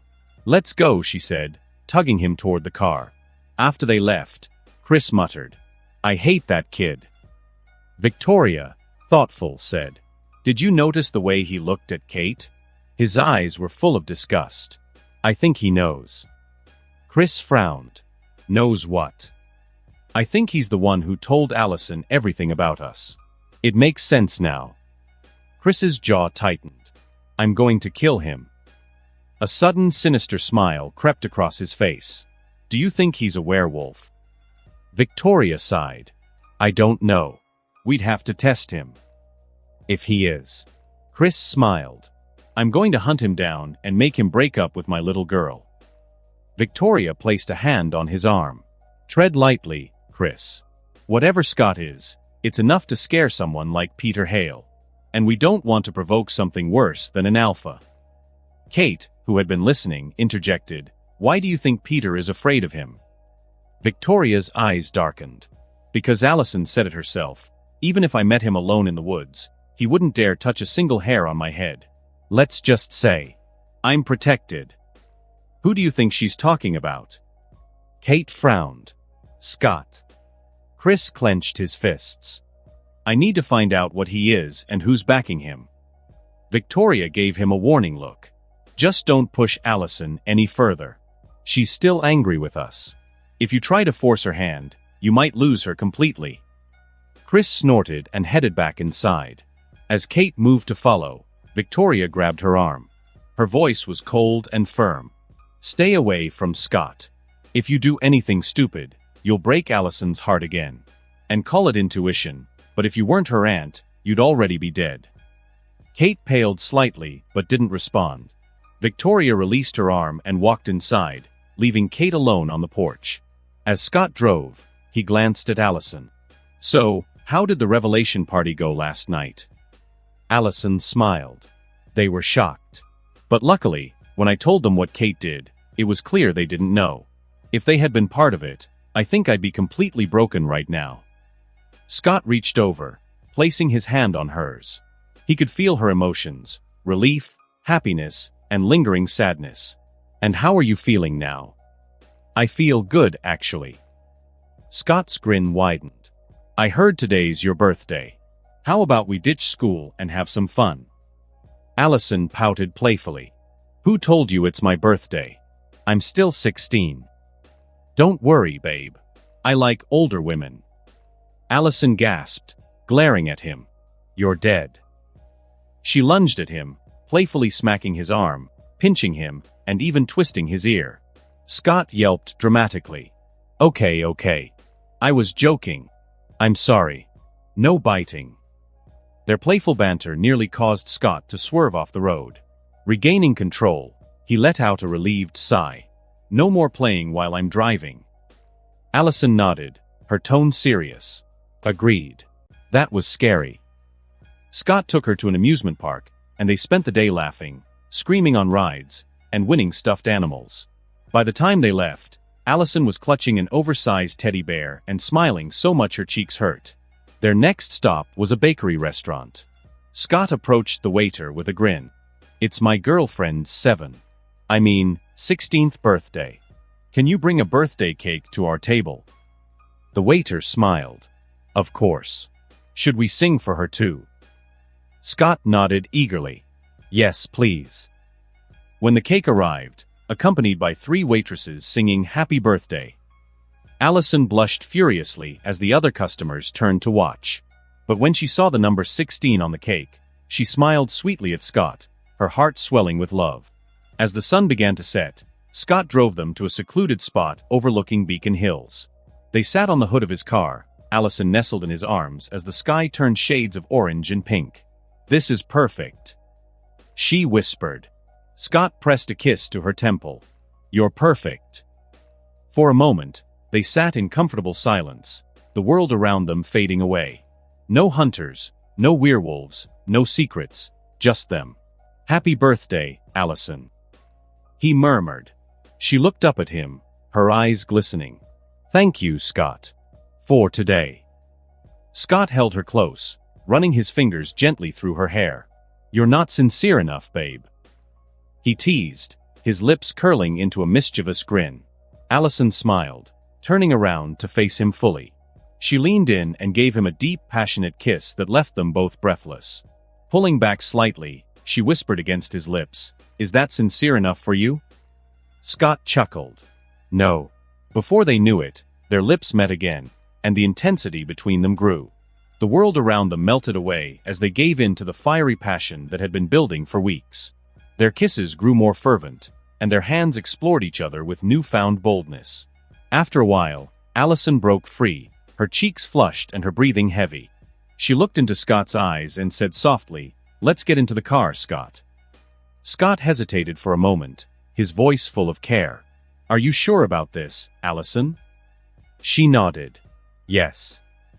Scott wasn't one to say no to her, especially not when her desire mirrored his own. What followed was a moment of pure connection as they took their relationship to a level that transcended words. The night air was cool, and the car was quiet except for the sound of their breathing. Allison lay on Scott's chest, tracing lazy patterns on his skin with her fingers. "Hey, Scott," she murmured, her voice soft. "I want to be like you." Scott frowned slightly, looking down at her. "What? You mean a werewolf?" "Yes," she said, her voice firm. "And not just that. I want to fight by your side. I want to protect the innocent. I want to be a real hunter, a hunter that hunts evil creatures and protects those who can't protect themselves." Scott ran his fingers through her hair thoughtfully. "What about your parents? Have you thought about how they'll react?" "I have," she replied. "I've thought about it for days. They'll just have to deal with the fact that their daughter is a werewolf." Scott smiled. "You know, hunters have this rule. If they get bitten, they're supposed to kill themselves before they turn into a werewolf." Allison looked up at him, her face a mixture of disbelief and anger. "What? That's stupid." Scott sighed. "It's just how much they hate us." She reached up and cupped his face. "I don't care about their rules. I want this. I don't want to stay weak. Even if I became a hunter, there are still creatures out there that could kill me before I even react. I want to be strong like you. I don't want to hide behind you forever.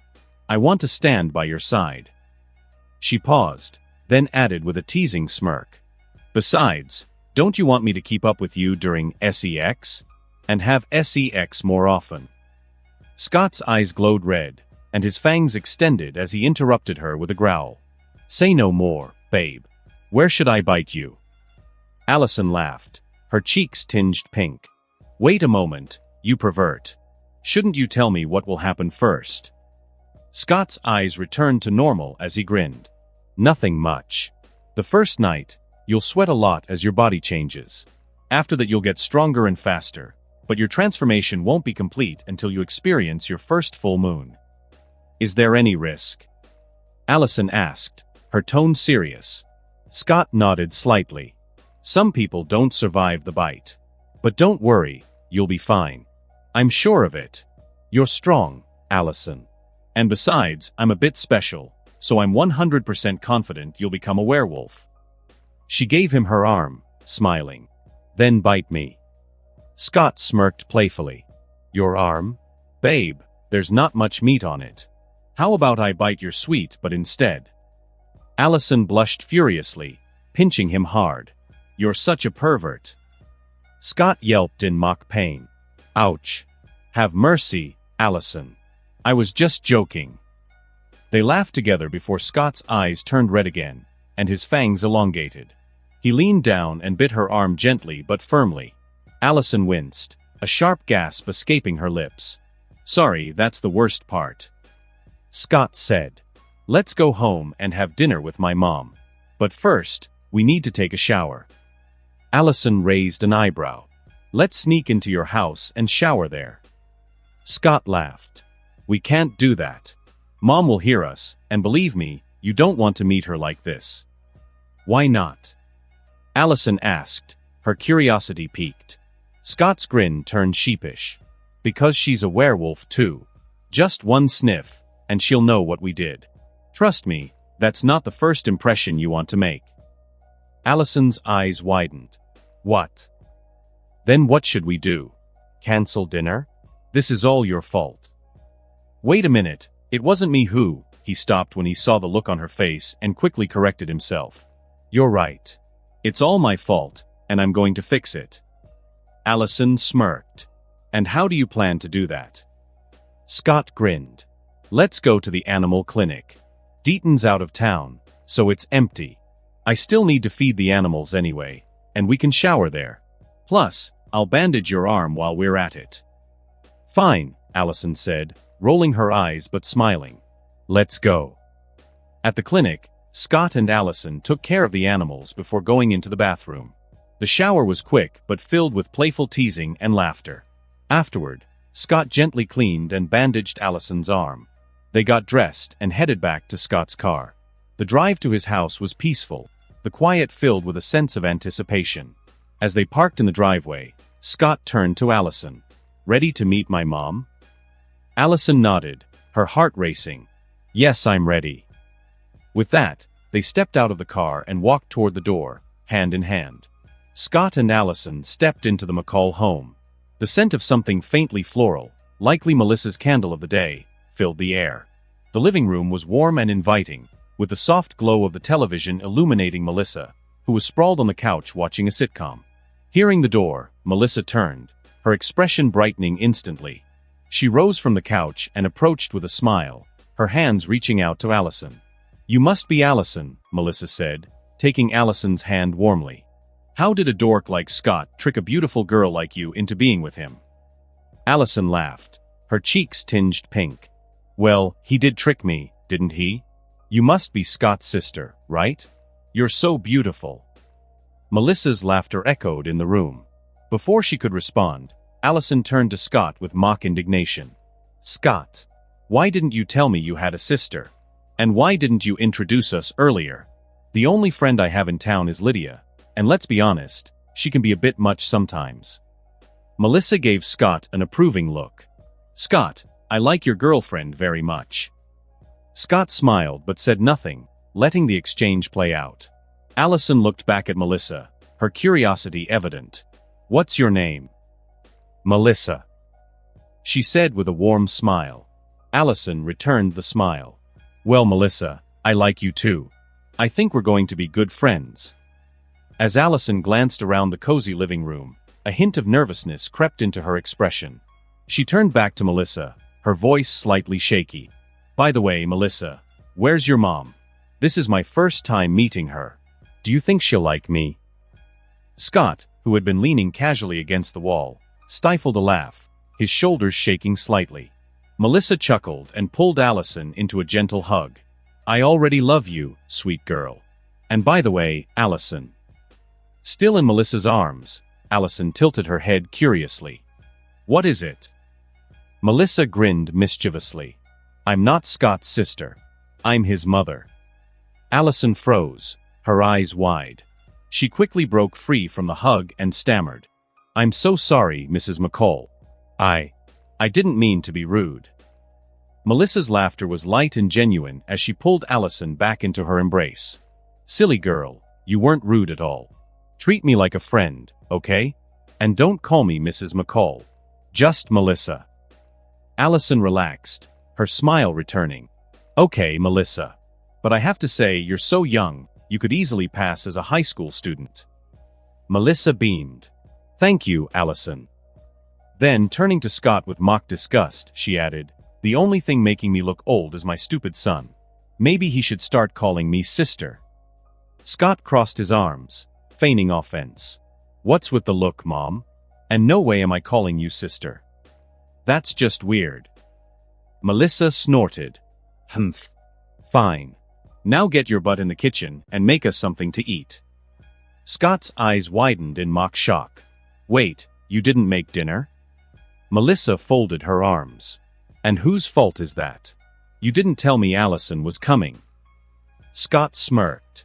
"Mom, I know you're on vacation, but you're getting way too lazy. Sleeping till noon, spending the day watching TV. You're going to get fat." Melissa's expression darkened as she stormed over, grabbed Scott by the ear, and twisted it. "Esto me va a doler más a mí que a ti. This will hurt me more than it'll hurt you." Scott yelped. "Oh God, no. Mexican Melissa is out." "Mom, I was just joking. Mom, are you still in there?" "Mom, please, we have company." Melissa let go with a huff. "I'll spare you this time, for Allison's sake. Now go cook something." Scott rubbed his ear as he shuffled toward the kitchen, mumbling, "Mexican Melissa is so mean." Melissa's voice called after him. "What was that?" I said, "What do you want for dinner?" Scott shot back quickly. "Something good. We have a guest." Melissa replied, her tone smug. Behind him, Allison burst into laughter, unable to contain herself. Hearing her laugh, Scott quickened his pace to the kitchen, muttering something under his breath about the McCall women ganging up on him. As Scott worked in the kitchen, Allison and Melissa sat on the couch, their conversation flowing effortlessly. They shared stories and laughter, growing more comfortable with each other by the minute. But then Melissa's expression turned serious. "Allison," she said softly. "You know what he is, don't you?" Allison nodded. "Yes, I do. He told me everything." Melissa reached over, placing a hand on Allison's. "I like you very much, Allison. The only thing that worries me is your family. Will you hurt him?" Allison's smile was reassuring as she rolled up her sleeve, revealing the fresh bite mark on her arm. Melissa's eyes widened slightly. "I see. But what about your family?" Allison sighed. "My parents aren't as extreme as others. Even if they found out Scott's a werewolf, they wouldn't hurt him. Well, at least my mom wouldn't. My dad, he's a little different." "Why do you say that?" Melissa asked, tilting her head. Allison chuckled softly. "It's not because Scott's a werewolf. My dad just hates him because he thinks Scott stole his little girl. And Scott doesn't help his case. He kisses me in front of my dad and teases him every time they meet." Melissa smiled, shaking her head. "I see. But don't worry," Allison continued firmly. "Even if my parents tried to hurt Scott, he's not the one we should worry about. And I won't let them. As for my aunt and my grandfather, if they're stupid enough to attack him, I will not show them any mercy." Melissa studied her for a moment, then smiled. "Well, let's not dwell on that. And Allison, just so we're clear, I like you a lot, but I don't want grandchildren anytime soon." Allison's face turned crimson, and she quickly changed the subject.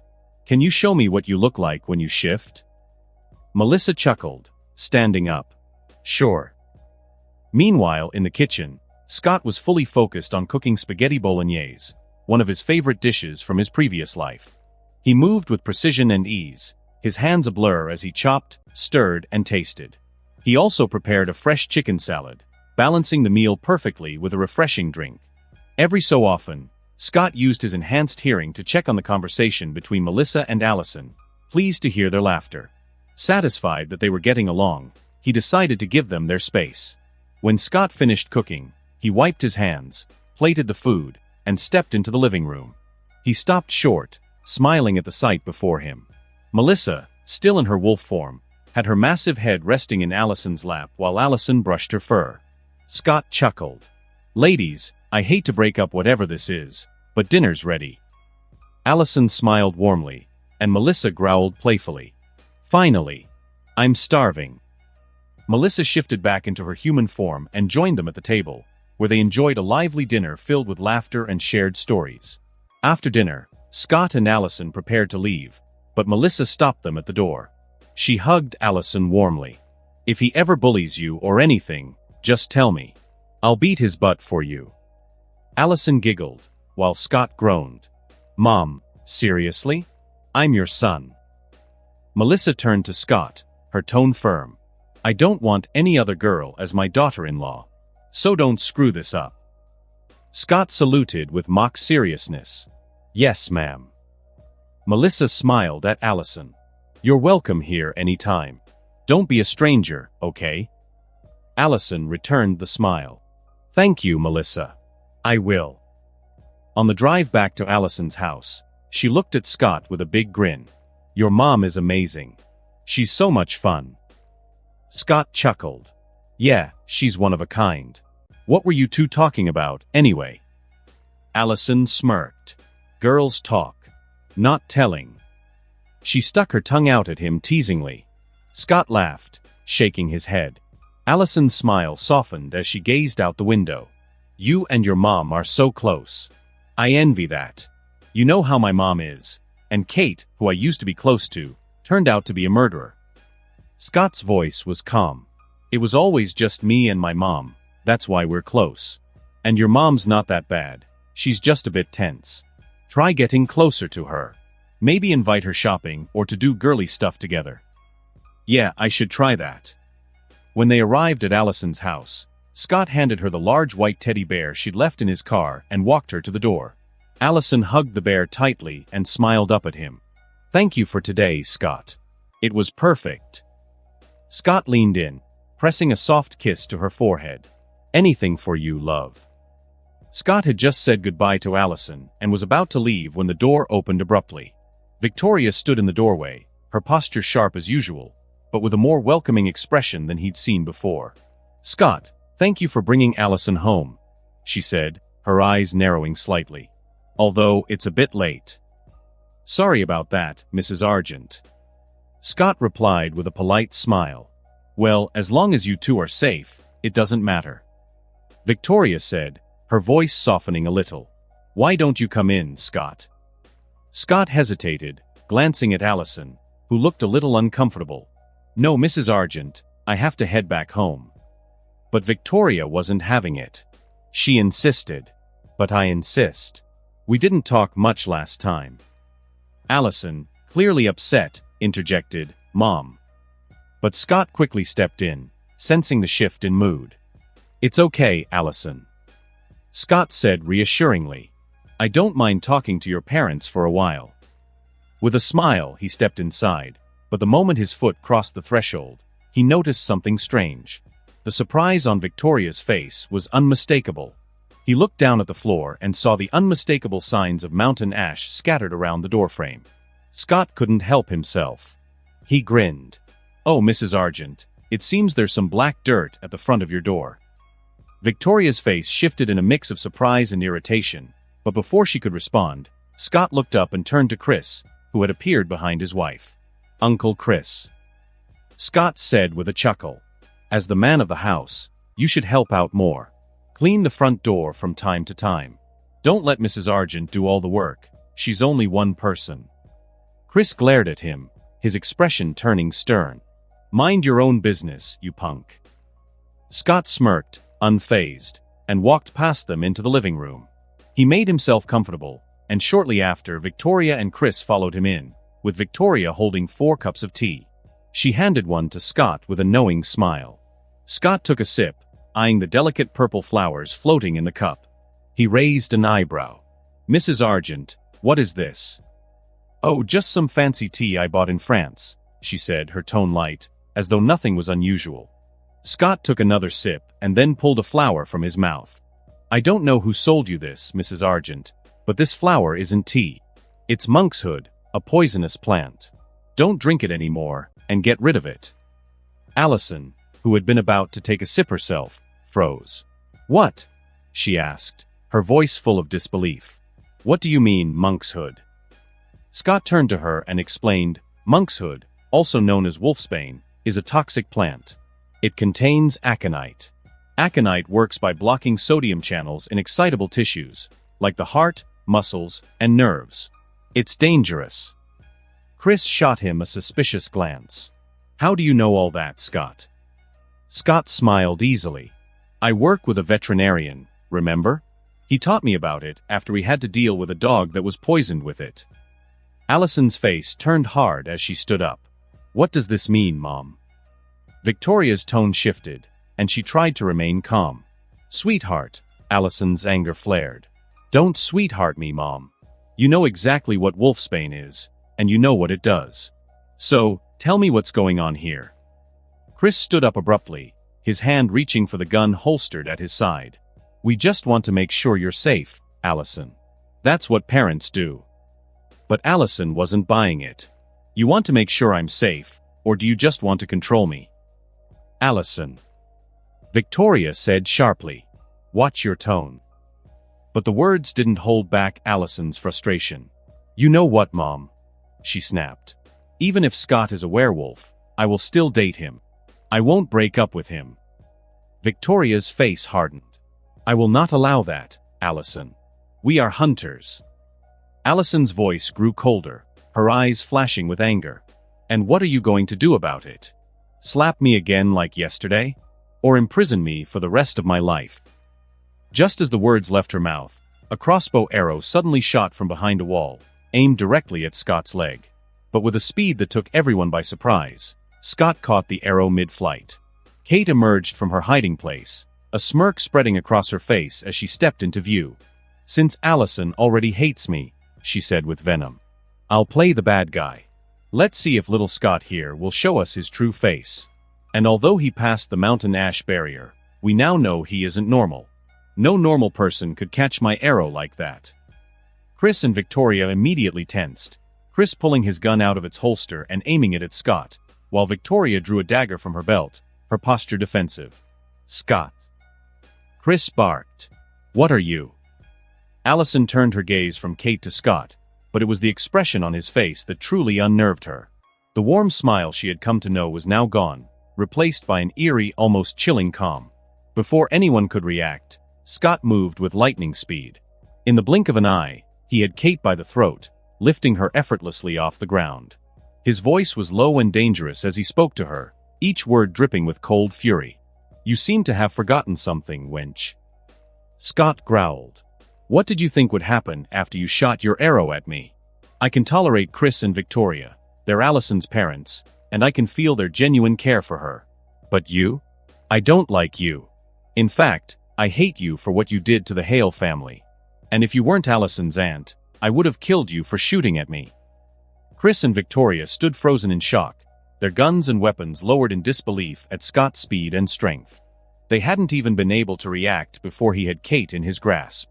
Victoria's voice trembled as she processed what Scott had just said. So you're related to the Hale pack? Scott let out a harsh laugh. No, Victoria, I'm not. Chris took a step forward, his eyes narrowing. Then why are you angry because Kate killed them? Scott held Kate up with one hand like she weighed nothing, his grip tightening. Let's not talk about the fact that Kate here killed innocent people, including children, when she set that fire. But do you know who Talia Hale was, Chris? Kate, struggling to breathe, managed to choke out a response. Talia Hale was an alpha werewolf. She was dangerous. She deserved to die. Scott's eyes flashed with fury, and before anyone could stop him, he slapped Kate hard across the face. Shut up, wench, he spat. No one asked you to talk. Allison couldn't bear to look at Kate like that any longer. She rushed to Scott's side. Scott, release her, please, she said. And I promise you, if she tries to attack you again, I won't interfere. You can do whatever you want with her. Scott looked down at Allison, his expression softening slightly. Fine, he said with a resigned sigh. He dropped Kate to the floor, letting her crumple to the ground in a heap. Allison, still shaken, turned to her father, who still had his gun pointed at Scott. Dad, put the gun down. If he wants to hurt you, your stupid gun isn't going to stop him. She said, her voice firm. Chris hesitated for a moment before reluctantly lowering the weapon. Allison then walked over to Scott and sat beside him, her hand resting on his arm. Scott stared at Chris and Victoria, his sharp gaze unwavering as the tension in the room grew thick. I'm sure you know who Talia Hale was, don't you? He asked, his tone edged with meaning. She wasn't just an alpha, she was a guardian, a protector of Beacon Hills. Her teachings were clear: we are predators, but we don't have to be monsters.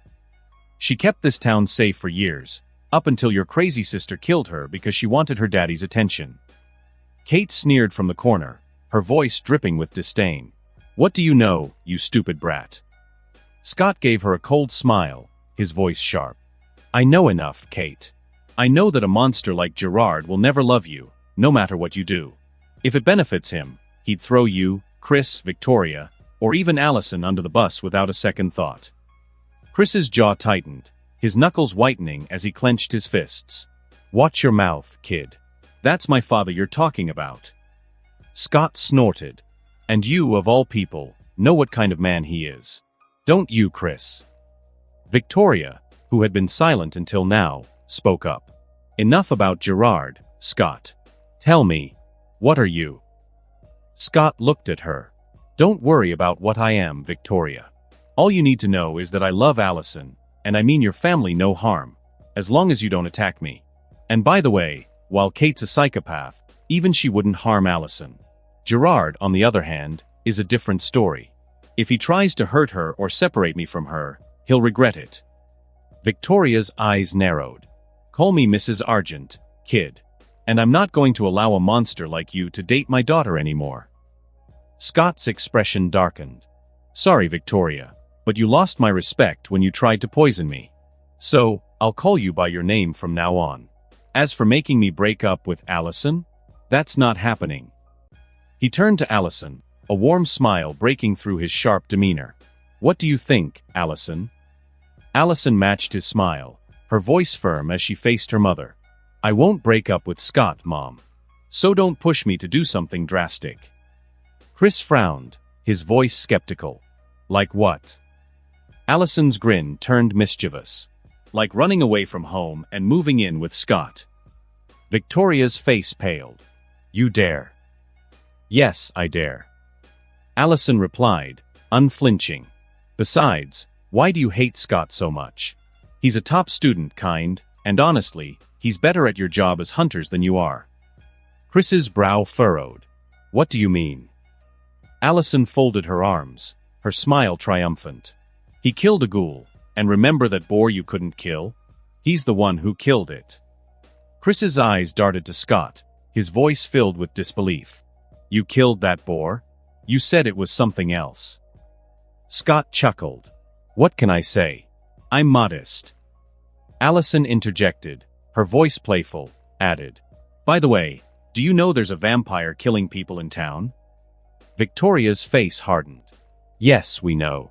And Allison, stay away from it. Vampires are extremely dangerous. Allison raised an eyebrow, her tone laced with curiosity. As hunters, what are you doing about it? Chris answered stiffly. We're doing our best to track it down. We found the second victim in the morgue yesterday, and we think the vampire is either working in the hospital or stealing blood from the blood bank. Allison smirked. That's it. Well, then you can stop looking. Scott already killed him. Kate scoffed, her voice dripping with skepticism. What? Stop joking, Allison. I don't know what your boyfriend is, but it's impossible for him to kill a vampire. Even a fledgling vampire is too fast and, stop talking. Allison snapped, cutting her off sharply. I don't want to hear your voice. Chris's eyes locked onto Scott, his voice steady but edged with doubt. Did you really kill the vampire? When? Scott shrugged casually. 2 nights ago. His name was Eric. He was over 200 years old and very strong. The room fell silent. Chris and Victoria exchanged a glance. They knew how powerful a 200-year-old vampire could be. Chris finally broke the silence. How did you kill him? Scott leaned back, his tone calm and matter-of-fact. I stabbed him with a wooden stake, and he turned to dust. Before anyone could ask more questions, Melissa's voice echoed in Scott's mind. Scott, where are you? It's late. Come back home. He responded telepathically. I'm at Allison's house, talking with her parents. I'll head home right now. Scott stood, brushing off his jeans. Sorry, I have to go. My mom's probably worried. Allison stood with him, her voice firm. I'm coming with you. I don't feel like sleeping here tonight. Chris's voice rose in protest. Allison, no, Dad. Allison cut him off. You just tried to poison him, and your crazy sister shot at him with a crossbow. I don't want to see any of you right now. I'll be back in 2 days, after the winter formal dance. Chris sighed heavily. Fine. Scott, give me your mother's number. Scott eyed Chris with caution, his tone sharp. No, I won't give you my mom's number. He paused, then smirked. But I'll give you my dad's number. You can call him. Scott gave him the number with a mischievous grin. As they stepped out of the house and into his car, Allison burst into laughter. You're terrible, Scott, giving him your dad's number. Scott grinned as he started the car. I wonder how awkward their conversation will be. Their laughter filled the car as they drove away, but Allison's expression soon grew somber. Scott, I'm sorry for what they did. Scott reached over, giving her hand a reassuring squeeze. Don't worry about it. They were rude, sure, but they're just trying to keep you safe. And by the way, don't tell my mom about Kate shooting at me. She looks sweet, but she'd probably kill Kate if she found out. Allison hesitated, then admitted softly, I didn't want to stay there tonight because I'm changing. I'm already feeling feverish, and I'm scared they'll notice and try something. Scott frowned. I don't think they'd hurt you. I'm not afraid of that. Allison replied. I'm afraid they'd try to stop my transformation. Scott smiled, his tone light to ease her nerves. Good luck with that. There's no cure. But, hey, I'm glad you're staying at my place. Too bad you'll be in a deep sleep all night, though. Allison blushed and swatted his arm playfully. You're such a pervert. Besides, your mom will hear everything, so don't even think about it. Scott laughed. I think it's time I bought my own house. Allison giggled. You're 16, Scott. And you need a lot of money to buy a house. Scott smirked. Didn't I tell you? When I killed that vampire, I found a bank card with $100 million on it. That's why Deaton's out of town. He's helping me make the money legally mine. Allison's jaw dropped. You're rich now? Then you definitely need to buy a house for us. She winked at him playfully. Scott grinned. As soon as the money's mine, I'll do it. When they arrived at Scott's house, Melissa greeted them at the door. Allison, you're back. Allison nodded. I didn't want my parents to notice. I'm changing tonight. Melissa's expression softened. I see. You look like you could use some rest. Scott spoke up. She'll stay in my room. I'll keep an eye on her and make sure she's okay. Allison smiled, then headed upstairs to Scott's room, exhaustion taking over. She climbed into his bed and fell asleep almost instantly. Scott pulled up a chair beside the bed, watching her closely, ensuring she was safe through the night. Allison woke with a jolt, her body tingling with newfound strength. Her senses sharper, the world around her more vivid. A faint sheen of sweat covered her, and she wrinkled her nose at the new sensitivity to her own scent. Without a second thought, she slipped out of bed and headed to the bathroom. Scott stirred in the chair where he had spent the night watching over her. When he noticed Allison heading to the bathroom, he stretched and followed her, leaning casually against the doorframe. Morning, he said with a teasing grin. How about I join you, and don't worry, my mom won't hear us. She's still asleep. Allison turned, raising an eyebrow at him. Really? But what if SH? Scott stepped forward and kissed her, cutting her off with a smirk. Relax, she won't be waking up anytime soon. Later, when they finally made their way downstairs, Melissa was waiting in the kitchen with a cup of coffee in hand and a knowing smile on her face. Well, good morning, she greeted, her eyes flicking between the two of them. You look okay, Allison. I was a bit worried, but it seems I was worried for nothing. Allison's face turned bright red as she shot Scott a glare, pinching his arm hard. You said she was still sleeping, she hissed. Scott winced, rubbing the spot. Ouch. Allison, you have super strength now, remember? I remember. Allison said with a smirk. I just don't care. Melissa chuckled, shaking her head as she placed breakfast on the table. The three of them sat down to eat, the mood light and relaxed. At school, the morning passed quickly. Before lunch, Scott leaned over to Allison and whispered, How about we help Styles ask Lydia to the formal tomorrow? Allison's face lit up. That's a great idea. I'll talk to Lydia and convince her to give him a chance. You handle Styles. With the plan set, Scott found Styles later and gave him a pep talk. Come on, dude. Just ask her. What's the worst that could happen? Styles groaned. You mean besides her laughing in my face? Scott patted his shoulder. She won't. Trust me. Meanwhile, Allison approached Lydia, who was sitting alone with her books. Hey, Lydia. Allison began, her tone casual. You know, Styles really likes you. Maybe you should give him a chance. He's a great guy, even if he's a little. Styles. Lydia hesitated, twirling a strand of her hair. I don't know, Allison. I mean, he's nice, but... Just one dance. Allison encouraged with a smile. You might surprise yourself. By lunchtime, Styles worked up the courage. Marching straight up to Lydia in the cafeteria, he asked, Lydia, will you go to the formal with me tomorrow? After a long pause, Lydia sighed and nodded. Fine, she said, her tone reluctant but not unkind. Styles froze for a moment before pumping his fist in the air and shouting, Yes. The entire cafeteria turned to stare, and he quickly ducked his head, sitting back down. Please don't regret it, he added sheepishly. And Lydia just rolled her eyes at him. After school, Scott suggested. How about we all go shopping for the formal? Styles agreed. But we need to swing by your house first to grab some money though. The group headed to Scott's house. When they arrived, Melissa was by the door. She pulled Allison into a warm hug. Allison, how was school? Allison giggled. Hi, Melissa. School was great. Scott crossed his arms, feigning offense. Mom, I'm your son. Melissa glanced at him with a playful smirk. Oh hey Scott. I didn't see you there. Her attention shifted to Lydia, and she raised an eyebrow.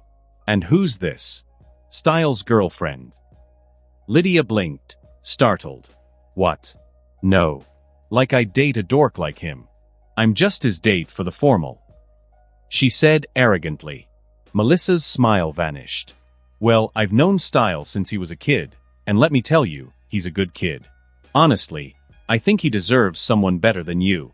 And another thing, young lady, when you're in someone's house, show some respect. The world doesn't owe you anything. Remember that.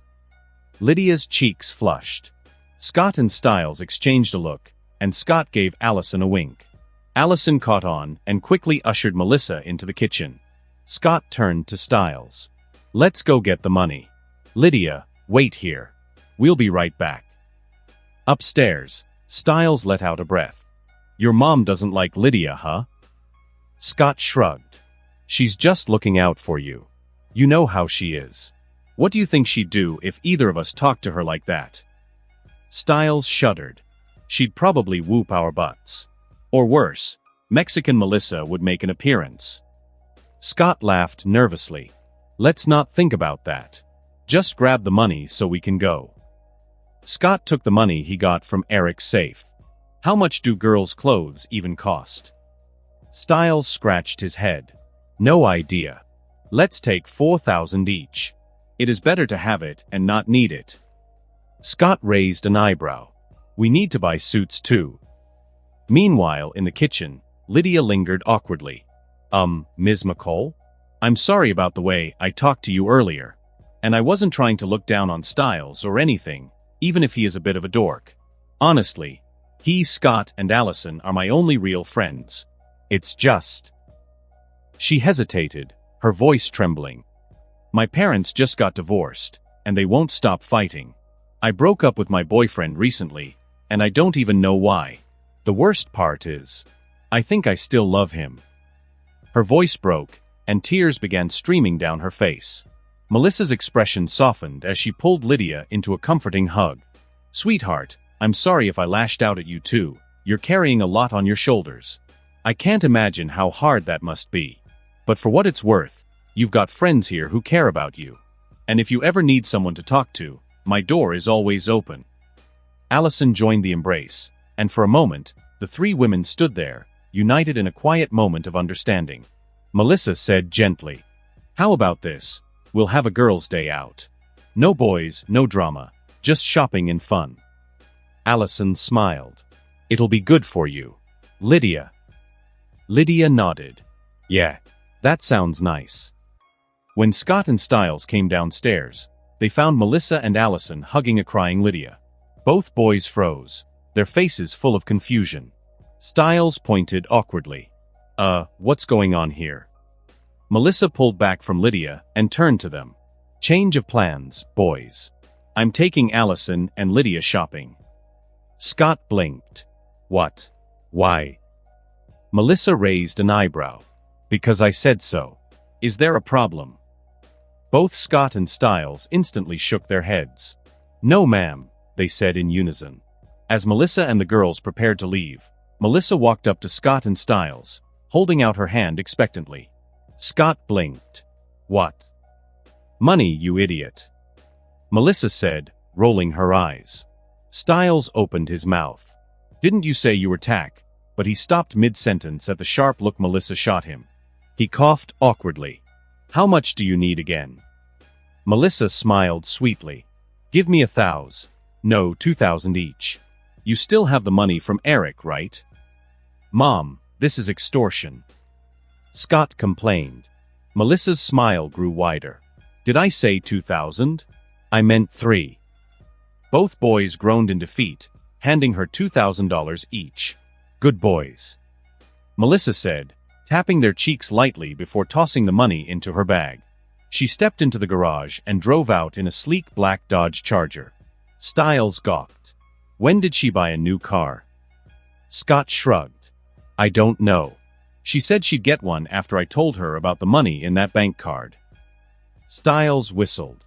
Your mom's going wild, man. Scott smirked. Tell me about it.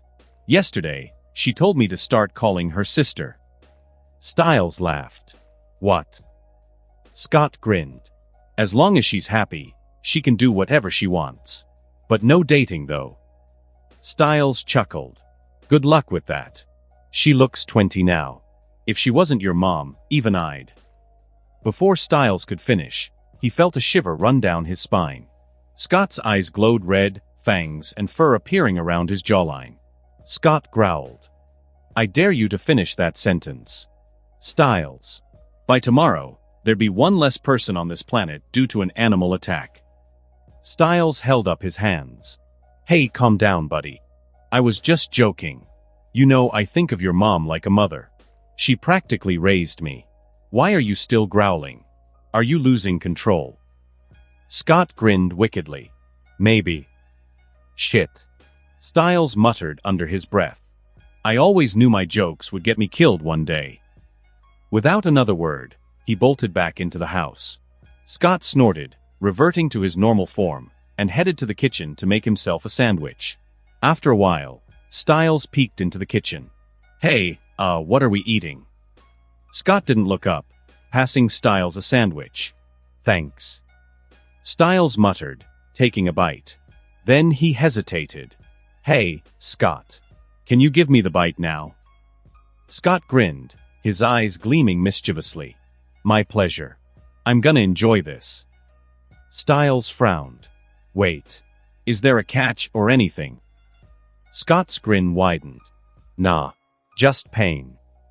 Reluctantly, Styles extended his arm. Fine. Let's get it over with. But seeing Scott's wolfish smile, Styles yanked his arm back. You know what? Never mind. He turned to run, but Scott pounced, his eyes glowing red as his fangs sank into Styles' arm. Ah. That hurt. Styles screamed. Satisfied, Scott walked back to the kitchen, rinsed his mouth, and calmly finished his sandwich, leaving Styles groaning on the floor. After a moment, Styles stumbled into the kitchen, holding his arm. You could have been gentle, man.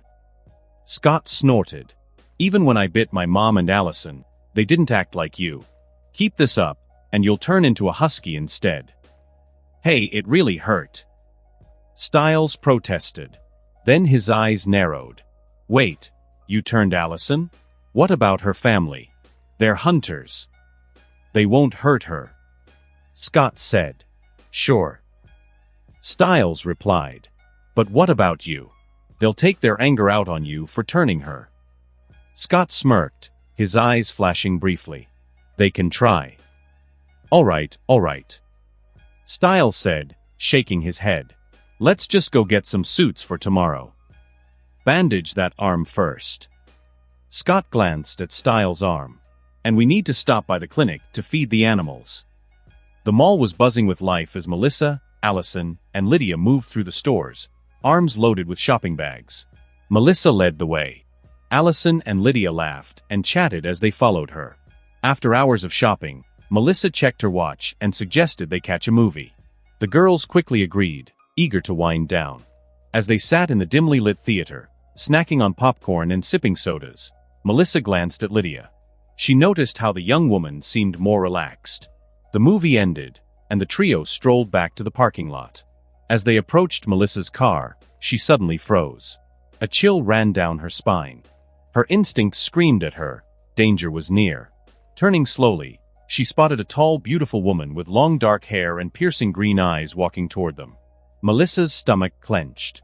There was something unnatural about the woman, something that made her heart race and her instincts flare. She took a deep breath, steadying herself.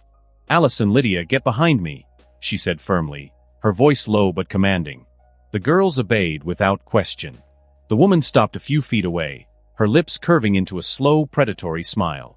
"Can I help you with something, miss?" Melissa asked, keeping her tone steady despite the tension radiating through her body. The woman tilted her head, her smile widening. "No, I just thought I'd have you three for dinner." Melissa narrowed her eyes, refusing to flinch. "No thanks. We've already had dinner, and none of us is into women. Goodbye." Turning to Allison, Melissa said sharply, "Get Lydia in the car. Now." Lydia opened her mouth to protest, but Allison grabbed her arm and began pulling her toward the car. "Let's go," Allison said, her tone urgent. Lydia frowned, confused, but didn't resist. What she didn't know, and Allison did, was that Melissa's entire body was tense, coiled like a spring, ready to fight. Allison's heightened senses were buzzing. She could feel the danger rolling off the mysterious woman like waves. As she and Lydia climbed into the car, Allison kept her eyes on the woman. Melissa climbed into the driver's seat and started the engine. Glancing in the rearview mirror, her suspicions were confirmed. The woman was getting onto a sleek black motorcycle and following them. "She's still following us," Allison said, her voice tight. Lydia glanced behind them, puzzled. "What is going on? Why is she following us? And why are you two acting like we're in an action movie?" "That woman is dangerous, Lydia. That's all you need to know for now," Allison said sharply.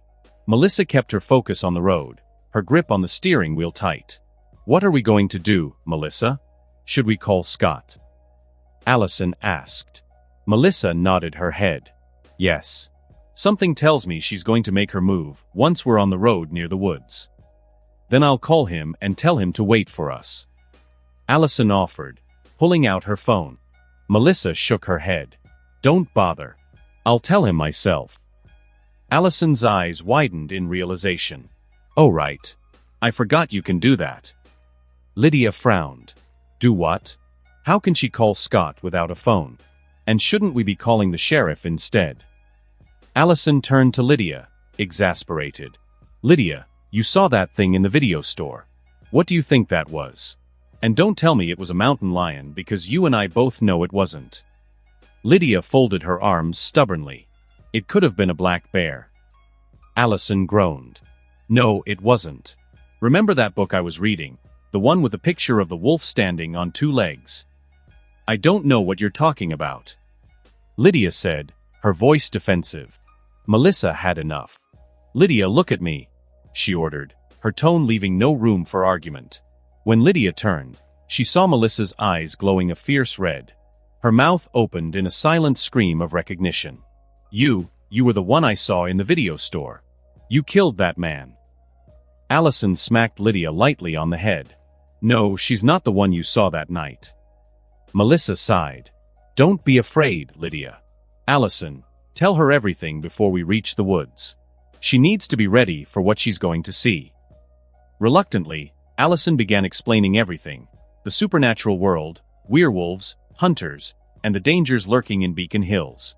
Lydia sat frozen, her mind racing as she tried to process it all. Meanwhile, Scott and Stiles were finishing up their errands. After buying their suits and dropping off dinner for Stiles' dad, they stopped at a diner for a late meal. They were halfway through their burgers when Scott suddenly froze. Melissa's voice echoed in his head. "Scott, can you feel where I am?" Scott closed his eyes, focusing. "Yes, I can feel your location. You're driving, right?" Her voice came again. "Hurry to the Beacon Hills Preserve. I'll meet you there. There's a woman following me and the girls, and I think she's going to attack us. I can fight her, but I need you to be there just in case." Scott's eyes snapped open, glowing faintly red for a moment. "All right. I'm heading there now," he replied. Stiles noticed the change in Scott immediately. "What's wrong?" he asked, putting down his fries. "Someone's going after my mom and the girls," Scott said, standing up abruptly. Stiles was already grabbing his jacket. "Let's go," he said without hesitation. The two hurried to Scott's car, speeding toward Beacon Hills Preserve. Scott's jaw was clenched, his mind racing. He knew the timeline of events had been altered because of his presence. He didn't know who the woman following his mom was, but it didn't matter. Whoever she was, she had made a mistake targeting his family.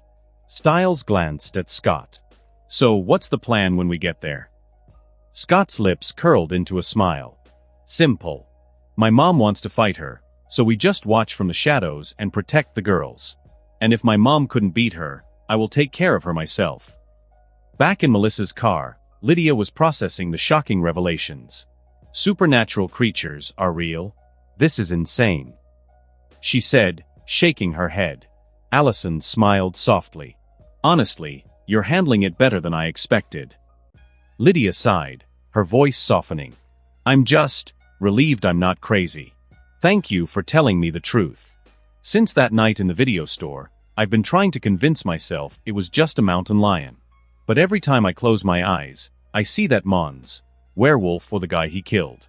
I haven't slept properly in days. Sleep aids are the only way I've managed." Melissa glanced at her in the rearview mirror. "What about your parents? Did you tell them anything?" Lydia let out a bitter laugh. "My parents? They just got divorced and are still tearing into each other.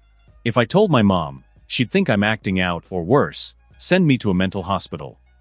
Melissa winced. "That bad, huh? I'm sorry about that, Lydia." Allison chuckled dryly. "Not like we're competing or anything, but my parents hunt people with powers, although they say they only hunt the evil ones, and my aunt is, well, a murderer."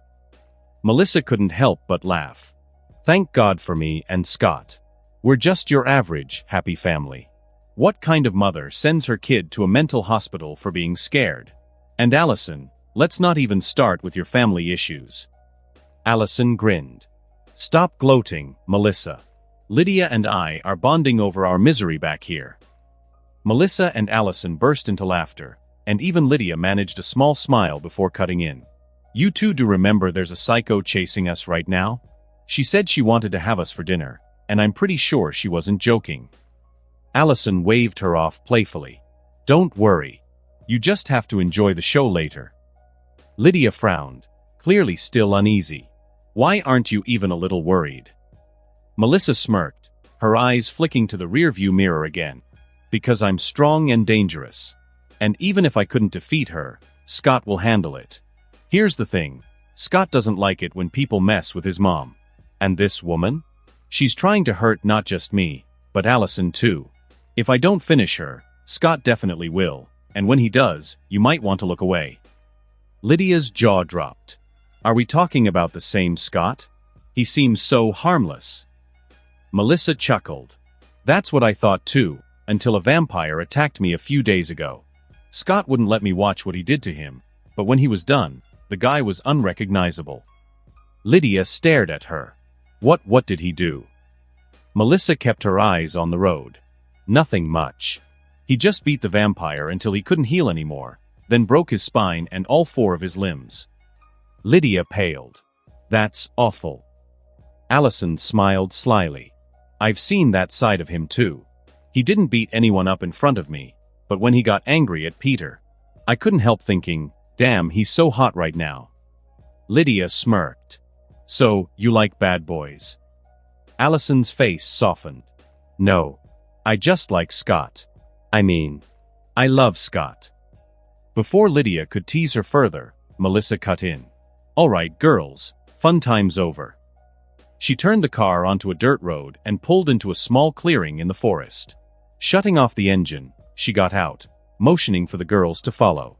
"Do you see that big tree over there?" Melissa asked, pointing ahead.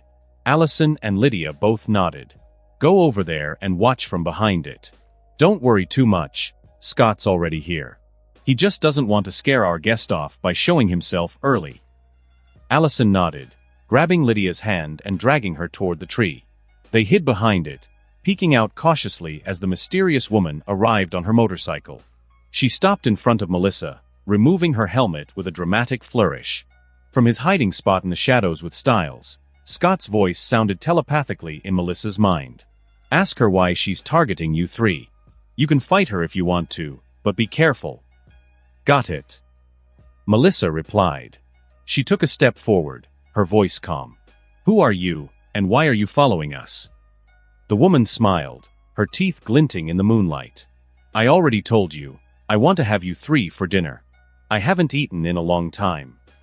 Melissa narrowed her eyes. That's not what I meant. Why us? There were plenty of people at that parking lot. Why target us specifically? The woman's smile twisted into something darker. Her tongue flicked out, long and forked like a snake's. Because you three have powers. My favorite meal is creatures with supernatural abilities. How do you think I stay so youthful? Melissa's jaw tightened. I see. Just then the woman moved. Fast. Too fast. She darted toward Allison and Lydia like a blur. But before she could reach them, a powerful kick slammed into her side. The impact sent her flying, tumbling through the air until she crashed into a tree, shattering it with the force. The woman groaned, staggering to her feet. Her shoulder hung at an unnatural angle, but with a sickening crunch, she popped it back into place. Her body healed almost instantly, and she smirked at Melissa. I thought you were strong, but I didn't expect this. Melissa smirked back, her eyes glowing crimson. No, wench. You didn't think at all when you decided to attack us. The air in the forest crackled with tension as Melissa faced the snake-like woman who had been relentlessly pursuing her and the girls. The snake woman smirked, her voice dripping with mockery. I love it when my prey fights back. Yet, deep inside, her confidence wavered. Damn it. It seems I bit off more than I can chew this time, she thought, masking her doubt with arrogance. The woman shifted her stance, readying to attack, but Melissa was faster. Before the serpent could react, Melissa surged forward with blinding speed, her fist colliding with the woman's stomach. The force of the punch sent her skidding backward, her boots tearing into the dirt until she came to a stop.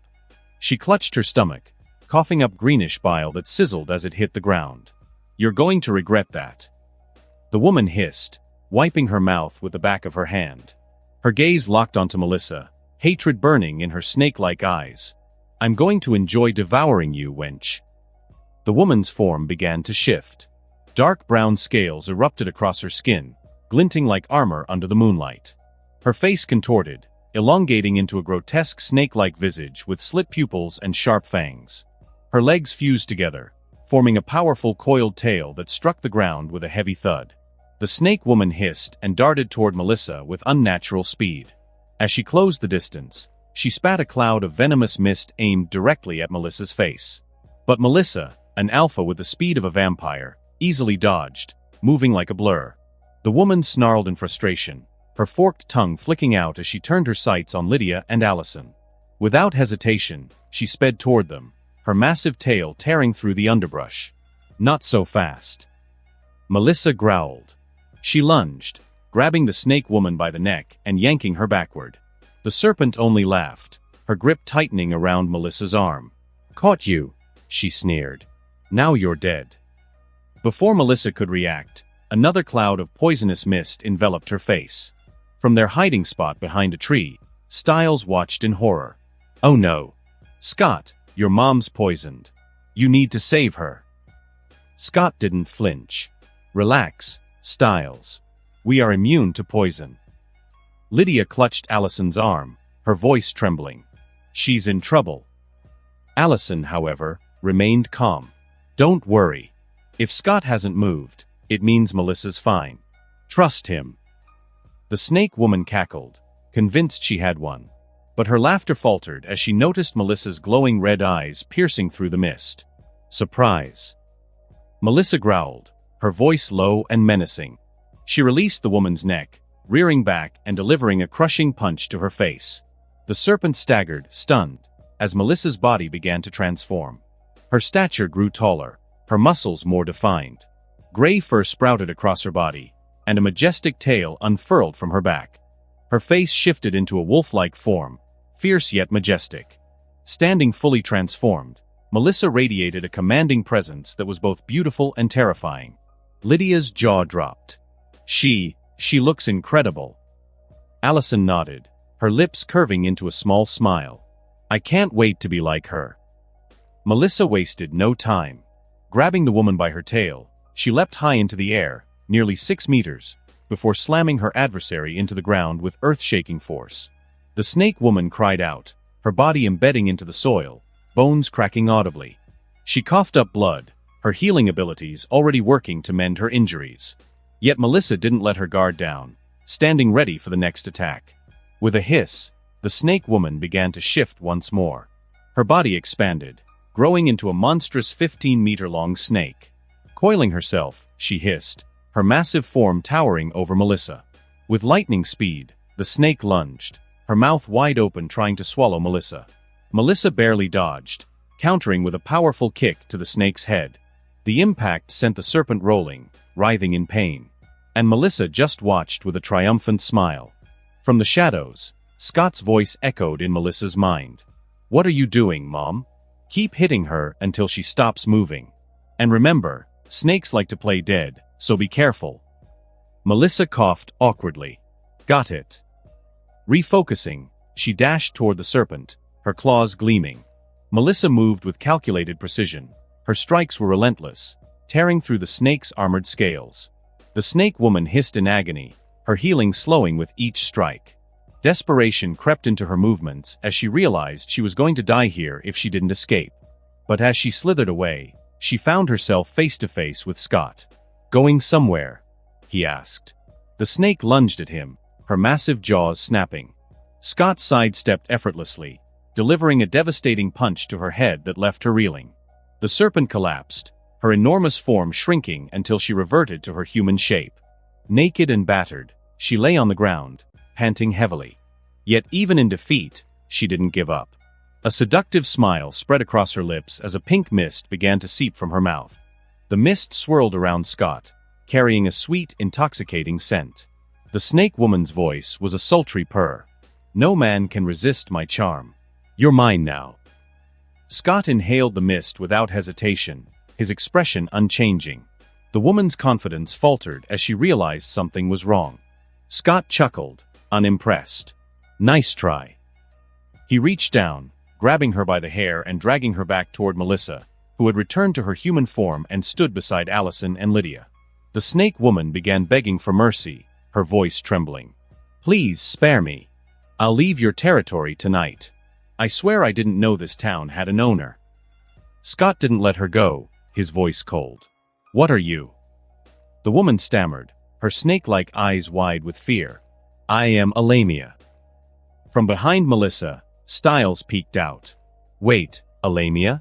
You mean the monster who loves to eat children? That Lamia?" The Lamia shook her head frantically. "No. I've never eaten children before." Allison's sharp tone cut through her lie like a blade. "She's lying." Her heartbeat just spiked. "I heard it." The Lamia flinched. Okay. I only ate a few, and they were all infants. I swallowed them whole. They didn't feel any pain." Allison's face twisted in disgust.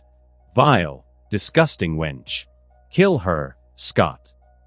The Lamia whimpered, her tone desperate. "Please. Don't kill me, and I'll leave Beacon Hills tonight. Please." Styles crossed his arms. "So, how many people have you eaten since you got here?" "Only 3. The Lamia whispered, her voice barely audible. Styles smirked sarcastically. "Oh, only 3? Well, that changes everything." Scott let her go. The Lamia's face lit up with hope. "Really?" Styles' expression turned cold as he spat. "No, wench. You deserve to die. How many people and children have you eaten in your life?" Scott's smile was grim as he crouched beside her. "Let's find out." He drove his claws into the back of her neck, diving into her memories. After a while, Scott took his claws out from the back of her neck and knocked her out with a punch. He stumbled aside, his face pale, and started vomiting. "Damn wench. I only saw her early life, but damn, ugh." Scott retched again, unable to hold back his disgust. Melissa frowned, her concern mixed with curiosity. "That bad, huh?" Scott wiped his mouth, his voice hoarse. "She seduces men, has sex with them, sometimes 3 or 4 at the same time, then turns into a giant snake and eats them all. And don't even get me started on the babies. Damn wench." Melissa's expression hardened as she approached the unconscious Lamia. "I want to see for myself." Scott raised a hand to stop her. Mom, don't. You'll regret it. Trust me. Melissa ignored him, her curiosity overriding his warning. She inserted her claws into the back of the lamia's neck, her face quickly twisting in horror. Moments later, she ripped her claws out and stumbled back, vomiting. Damn wench. Melissa muttered, kicking the lamia's limp body in anger. Scott sighed, shaking his head. I told you not to do it, Mom. Anyway, you should absorb her powers. Melissa hesitated, her face a mixture of disgust and doubt. No. I don't want to turn into a snake, or worse, become a pervert like her. Scott shook his head. You won't. You'll only absorb her abilities and her strength. Her poison ability could be really useful in a fight. Melissa glanced at Allison. Why don't you absorb her powers, or let Allison do it? Scott explained. I'm already way stronger than her, so it wouldn't do much for me, except maybe her poison ability. And Allison hasn't gone through her first moon yet. She can't absorb powers. Melissa sighed in resignation. Fine. I'll do it. She knelt beside the lamia and drove her claws into the woman's chest. The lamia woke, thrashing and screaming, but Melissa pinned her down with a knee to her stomach and her free hand gripping the lamia's wrists. As Melissa absorbed her powers, the lamia's body began to wither. Her skin shriveled, clinging to her bones until she resembled a dried-up husk. When there was nothing left to take, Melissa stood, pulling her claws free. She inspected her hands, feeling a faint, tingling sensation at her fingertips. I can feel it. My claws can be poisonous if I want them to be. Scott smiled approvingly. That's great, Mom. Now you have another way to fight your enemies. He turned back to the dying lamia. All right, all of you can leave now. I need to finish this and make sure she stays dead. Styles asked. How are you going to do that? Scott smirked. Do you really want to know? The group exchanged uneasy glances, but didn't leave. Even Lydia stayed, too frightened to walk away alone. Scott sighed. Fine. I'll break her neck and burn the body. Some creatures don't die easily. With a swift motion, he twisted the lamia's neck, ensuring she was dead. Then they built a fire, and her dried-up body burned like dry wood, the flames consuming her quickly, turning her body to ash. As the fire died down, Scott dusted off his hands. Let's go home. The night's tension hung in the air as Scott and his group returned to his house. The events in the woods felt surreal. They piled into the living room, exhaustion etched on their faces. Lydia broke the silence, her voice trembling but laced with incredulity. We did just kill a woman and burned her in the woods, right? Scott, sprawled on the couch, shook his head. No, Lydia. We killed a monster that was feeding on humans. Big difference. Melissa, sitting beside Allison, added grimly. Don't forget she was feeding on babies. Poor, sweet, innocent babies. Scott groaned, running a hand down his face. Can we not talk about her anymore? Seriously, after going through her memories, I feel like I need a shower. Actually, scratch that. I feel like I need to pull my brain out and wash it with bleach. Melissa glared at him. Me too. Why didn't you stop me from reading her memories, Scott? I tried, Mom, but you wouldn't listen. Melissa folded her arms. You should have tried harder. Scott sighed, his tone laced with playful sarcasm. You know what? You're absolutely right, Mother. I should have tried harder. My deepest apologies for my failure as your son. He gave her a theatrical bow, earning a half-hearted smirk from Melissa. Then Scott stood, brushing his jeans off. Okay, I need a shower. I feel disgusting. Allison, care to join me and scrub my back? Allison rolled her eyes, tossing a pillow at him. Go away, you pervert. I still haven't forgiven you for what you did this morning. Styles, leaning back in his chair, piped up. I can scrub your back if you want, Scott. Scott gagged, clutching his stomach. Gross, Styles. What is wrong with you? Styles grinned. Hey, I was just trying to help. The room erupted into laughter at Styles' ridiculous comment, the tension easing just a bit. Still chuckling, Scott waved them off and headed to the bathroom. Melissa said she needed a shower too, muttering something about needing to scrub the Lamia's filth off her soul. Styles, Allison, and Lydia remained in the living room. Styles broke the silence, leaning forward. "So, Allison, I hear you've joined the furry club. You're a werewolf now, huh?" Allison nodded. "Yeah. I don't want Scott to protect me forever. I want to fight by his side. And after tonight? Watching Melissa fight that Lamia. That was incredible. I want to be like her too." "Yeah, me too. Or at least fast enough to run for my life." Styles joked, rolling up his sleeve to reveal a bite mark. "I asked Scott to turn me too." Allison raised an eyebrow. "Took you long enough." Styles shrugged. "I was afraid of losing control. Scott didn't tell me until recently that his bite is different, that if he turns you, you won't lose control like other werewolves." Lydia, who had been listening quietly, interjected. "So all he has to do is bite you, and you turn out like him and Melissa? And there is no chance of losing control?" Styles nodded. "Exactly. And by the way, welcome to our world."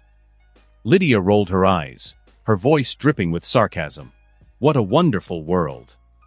A sudden thought struck Styles.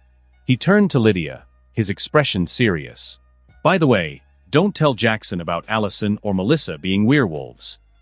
Lydia frowned. "Why? Does Jackson know about this stuff?" "Yeah, he knows Scott's a werewolf, and he's been pestering him to turn him. But Scott won't do it. If Jackson finds out about Allison, he might tell her parents, and that'll get her in trouble. And Scott will not like that at all, although he wouldn't kill Jackson. But let's just say Jackson might spend the rest of his life in the hospital." Lydia looked unconvinced. "Scott would never do that. I hope." Styles smirked. "Scott's a nice guy, unless you mess with Allison or Melissa. Then you're in deep trouble. Don't take that bet." Allison leaned forward, placing a hand on Lydia's knee.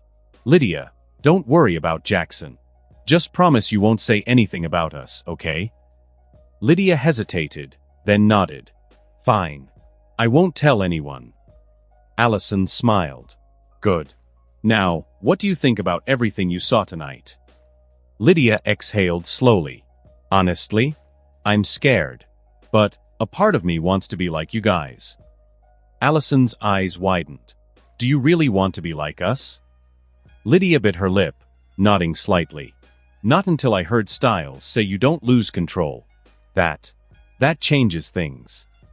Allison grinned. "Then you should talk to Scott. He's the alpha. He can decide." At that moment, Scott returned, his hair still damp from the shower. "Do you guys want to eat something?" he asked, heading straight to the kitchen. "Food." Allison replied quickly, following him. "I could eat." "Same." Styles added. "I didn't get to finish my dinner before we went monster hunting." Lydia stood and trailed after them.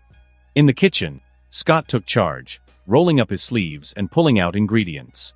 Lydia stood near the counter, watching with mild surprise as Scott deftly prepared a pot of pasta with shrimp. Melissa joined them just as Scott was tossing the shrimp into the pan, filling the room with a rich aroma of garlic and butter. Plates were soon set out, and everyone gathered at the table, the warmth of food offering a moment of comfort after the night's chaos. As they started eating, Melissa spoke up. "Lydia, Styles, call your parents and let them know you're staying here tonight." Styles grinned. "Already ahead of you, Melissa. I told my dad earlier when Scott and I dropped off dinner for him." Lydia hesitated. "Can I spend the night here? I mean, if it's not a problem." Melissa smiled warmly. "Of course, Lydia. Why not?" Lydia nodded, pulling out her phone. She stepped into the hallway to call her mom. After a short conversation where she explained she was staying over at a friend's house with Allison, her mom simply said, "Be safe," and hung up. Returning to the kitchen, Lydia resumed her seat, looking thoughtfully at Scott as he twirled pasta onto his fork. "Scott," she said, her voice laced with hesitation. "I want to be like you. Can you give me the bite?" The room fell silent, everyone pausing mid-bite. Scott set his fork down and leaned forward, his eyes meeting Lydia's. "You know what it means to accept the bite from me, right?" Lydia shook her head. Scott sighed, his tone becoming serious. "It's not just about becoming stronger or faster. Accepting the bite means you'll become part of my pack. We won't just be friends, we'll be family, but more than family." Allison and Styles haven't felt the connection yet because they haven't gone through their first full moon. But my mom? She feels it. Melissa nodded, adding softly, "We can feel each other's emotions. It's hard to explain in words. Let's just say we are connected." Scott picked up the explanation. "And if someone in the pack dies, it's not just like losing a loved one. It's like losing a piece of your soul. Being in the pack means loyalty, to me and to everyone else. It means standing with us, and we will fight more monsters like that lamia we killed tonight. This isn't a temporary thing, Lydia. It's for life. Can you handle that?" Lydia looked down, her brow furrowed in deep thought. Finally, she lifted her head, her eyes resolute. "I can do all of that. As long as you guys don't give up on me, I'll never give up on you. I won't betray you." Scott nodded, a small smile tugging at his lips. "Good. But I need to warn you, there's something already inside you, Lydia. If I give you the bite, you might not turn into a werewolf. You'll become something else." Lydia's breath hitched. "What do you mean, something else? What's inside me? Will I become something evil, like that lamia?" Scott's voice softened. "No, you won't become evil. I promise." Lydia exhaled and held out her arm. "Then bite me." Scott stood and approached her, his eyes glowing red. He leaned down, his fangs extending as he bit into Lydia's arm. She flinched but stayed still, her determination unwavering. Scott pulled back. "It's done. Now, we should all get some sleep. Allison, you'll sleep with me tonight." He smirked at her. Melissa grabbed Scott by the ear and twisted it lightly. "Allison will look after Lydia tonight and make sure she's okay. They'll stay in the guest room on this floor. As for you, idiot, you will take care of Styles in the room he usually sleeps in." "Ow." Okay, stop twisting my ear." Scott protested. "I'll babysit stupid Styles." Melissa let him go with a satisfied nod. Scott, rubbing his ear, glared at Styles, who was laughing at him. "Come on, let's go upstairs." Still chuckling, Styles followed Scott upstairs. He flopped onto the bed, falling asleep almost immediately, his snores filling the room. Scott sat in a chair by the window. Downstairs, Melissa guided Lydia and Allison to the guest room. She checked on Lydia, making sure she was comfortable, then smiled at both girls. "Good night, girls." "Good night, Melissa." They replied in unison, and Melissa headed to her own room. The next morning, Styles woke up with a jolt. He blinked a few times, taking in the brightness of the room, and then noticed the changes in his body. His senses were sharper than ever.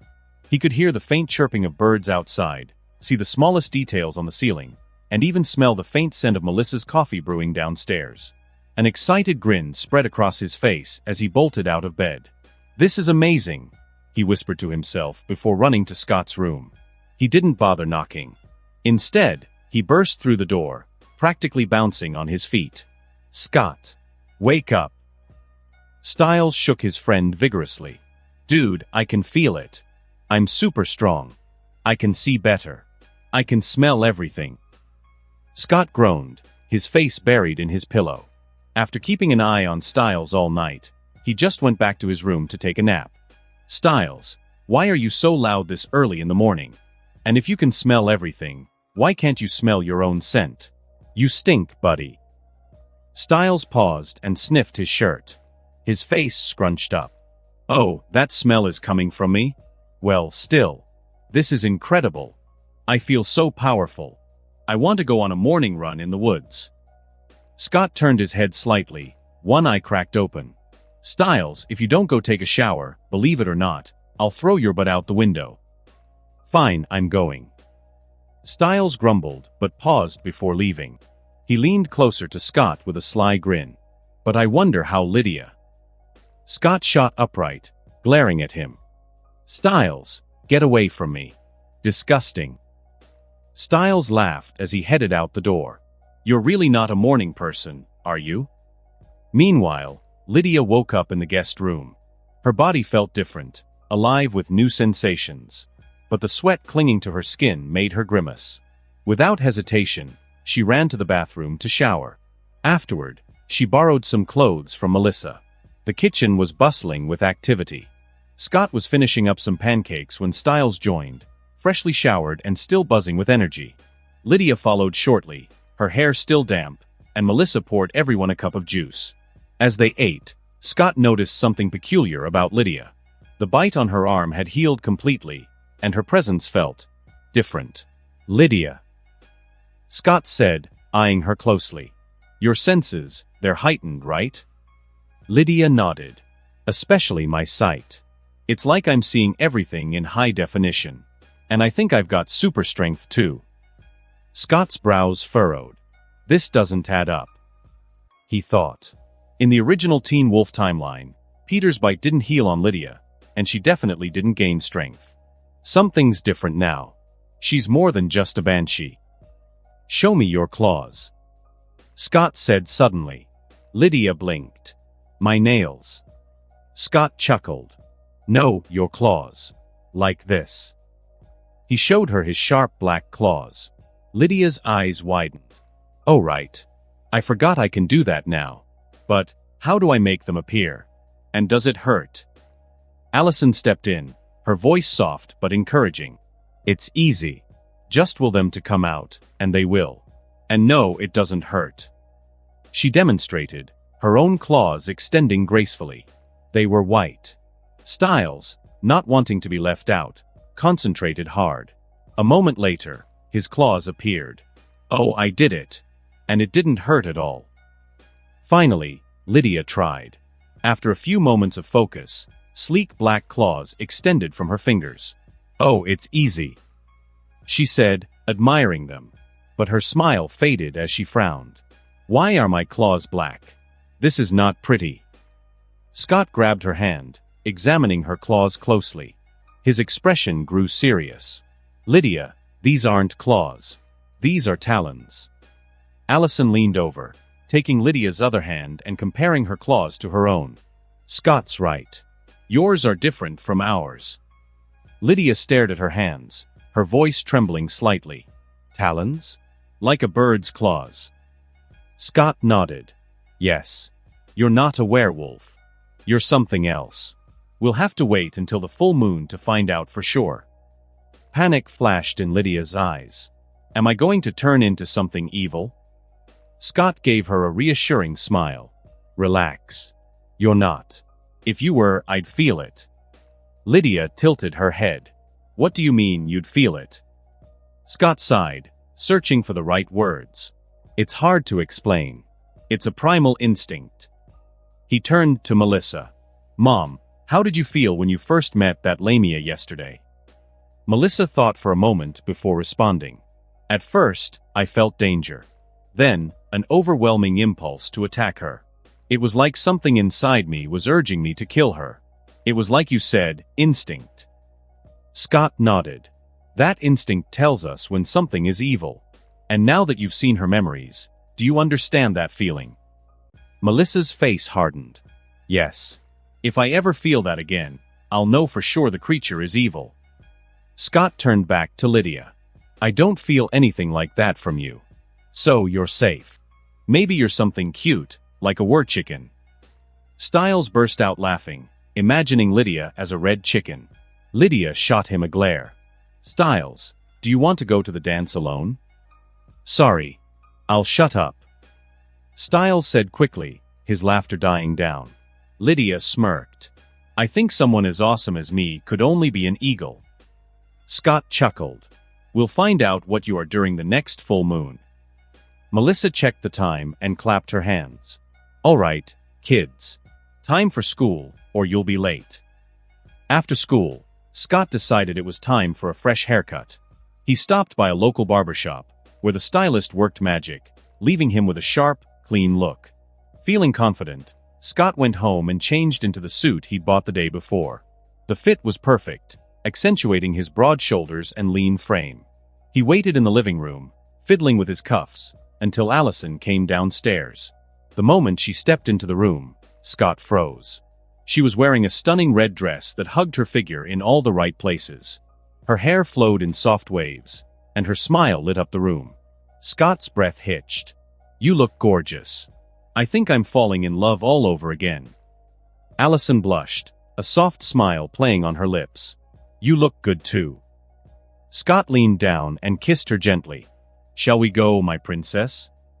"We shall," Allison replied with a giggle. As they walked to the door, Scott turned to Melissa. "Bye, Mom." Melissa smiled warmly. "Bye, kids. Have fun." Arriving at school, Scott pulled into the parking lot smoothly. The engine purred to a stop, and he got out with a grin. Walking around to the passenger side, he opened the door for Allison with a flourish, earning a playful smile from her. "Such a gentleman," she teased, stepping out gracefully in her stunning red dress. "Only for you, my princess." Scott replied with a wink, closing the door behind her.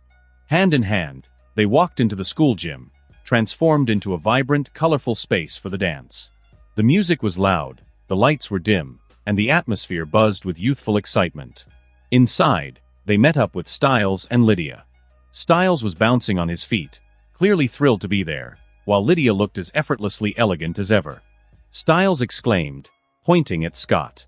"This is what I'm talking about. You clean up nice, man." Scott chuckled. "Told you I'd bring my A game. But you're not looking too shabby yourself, Styles." "Thanks. Lydia helped me," Styles said proudly. "Clearly." Lydia said with a smirk. "I couldn't let him embarrass me." The four of them moved onto the dance floor, letting the music guide their movements. Styles was surprisingly good at keeping up with Lydia, who seemed to be enjoying herself despite her usual aloof demeanor. Scott and Allison danced close, their bodies moved in perfect harmony, each step echoing the unspoken connection between them. As the soft music enveloped them, Scott gazed into Allison's eyes, the world around them fading into a blur, leaving only the warmth of their shared moment. Not far away, Jackson stood by the food table, watching the scene unfold. His date, some cheerleader whose name he couldn't remember, was talking, but he wasn't listening. His eyes zeroed in on Scott. Why him? Jackson thought bitterly. Why does he get to be special while I'm stuck being ordinary? Jackson shoved his date aside without a word, ignoring her protests, and stormed out of the gym. He headed toward the woods, his frustration bubbling over into a toxic mix of jealousy and self-loathing. Sitting down on a fallen log, he buried his head in his hands. He whispered to himself, "I want to be like him. I want to be a werewolf." His mind raced with the possibilities. The Hales. They could do it. They could give him what he wanted. His jaw clenched as determination settled in. Back to Styles and Lydia. While they were dancing, Lydia leaned in and spoke softly, her words catching him off guard.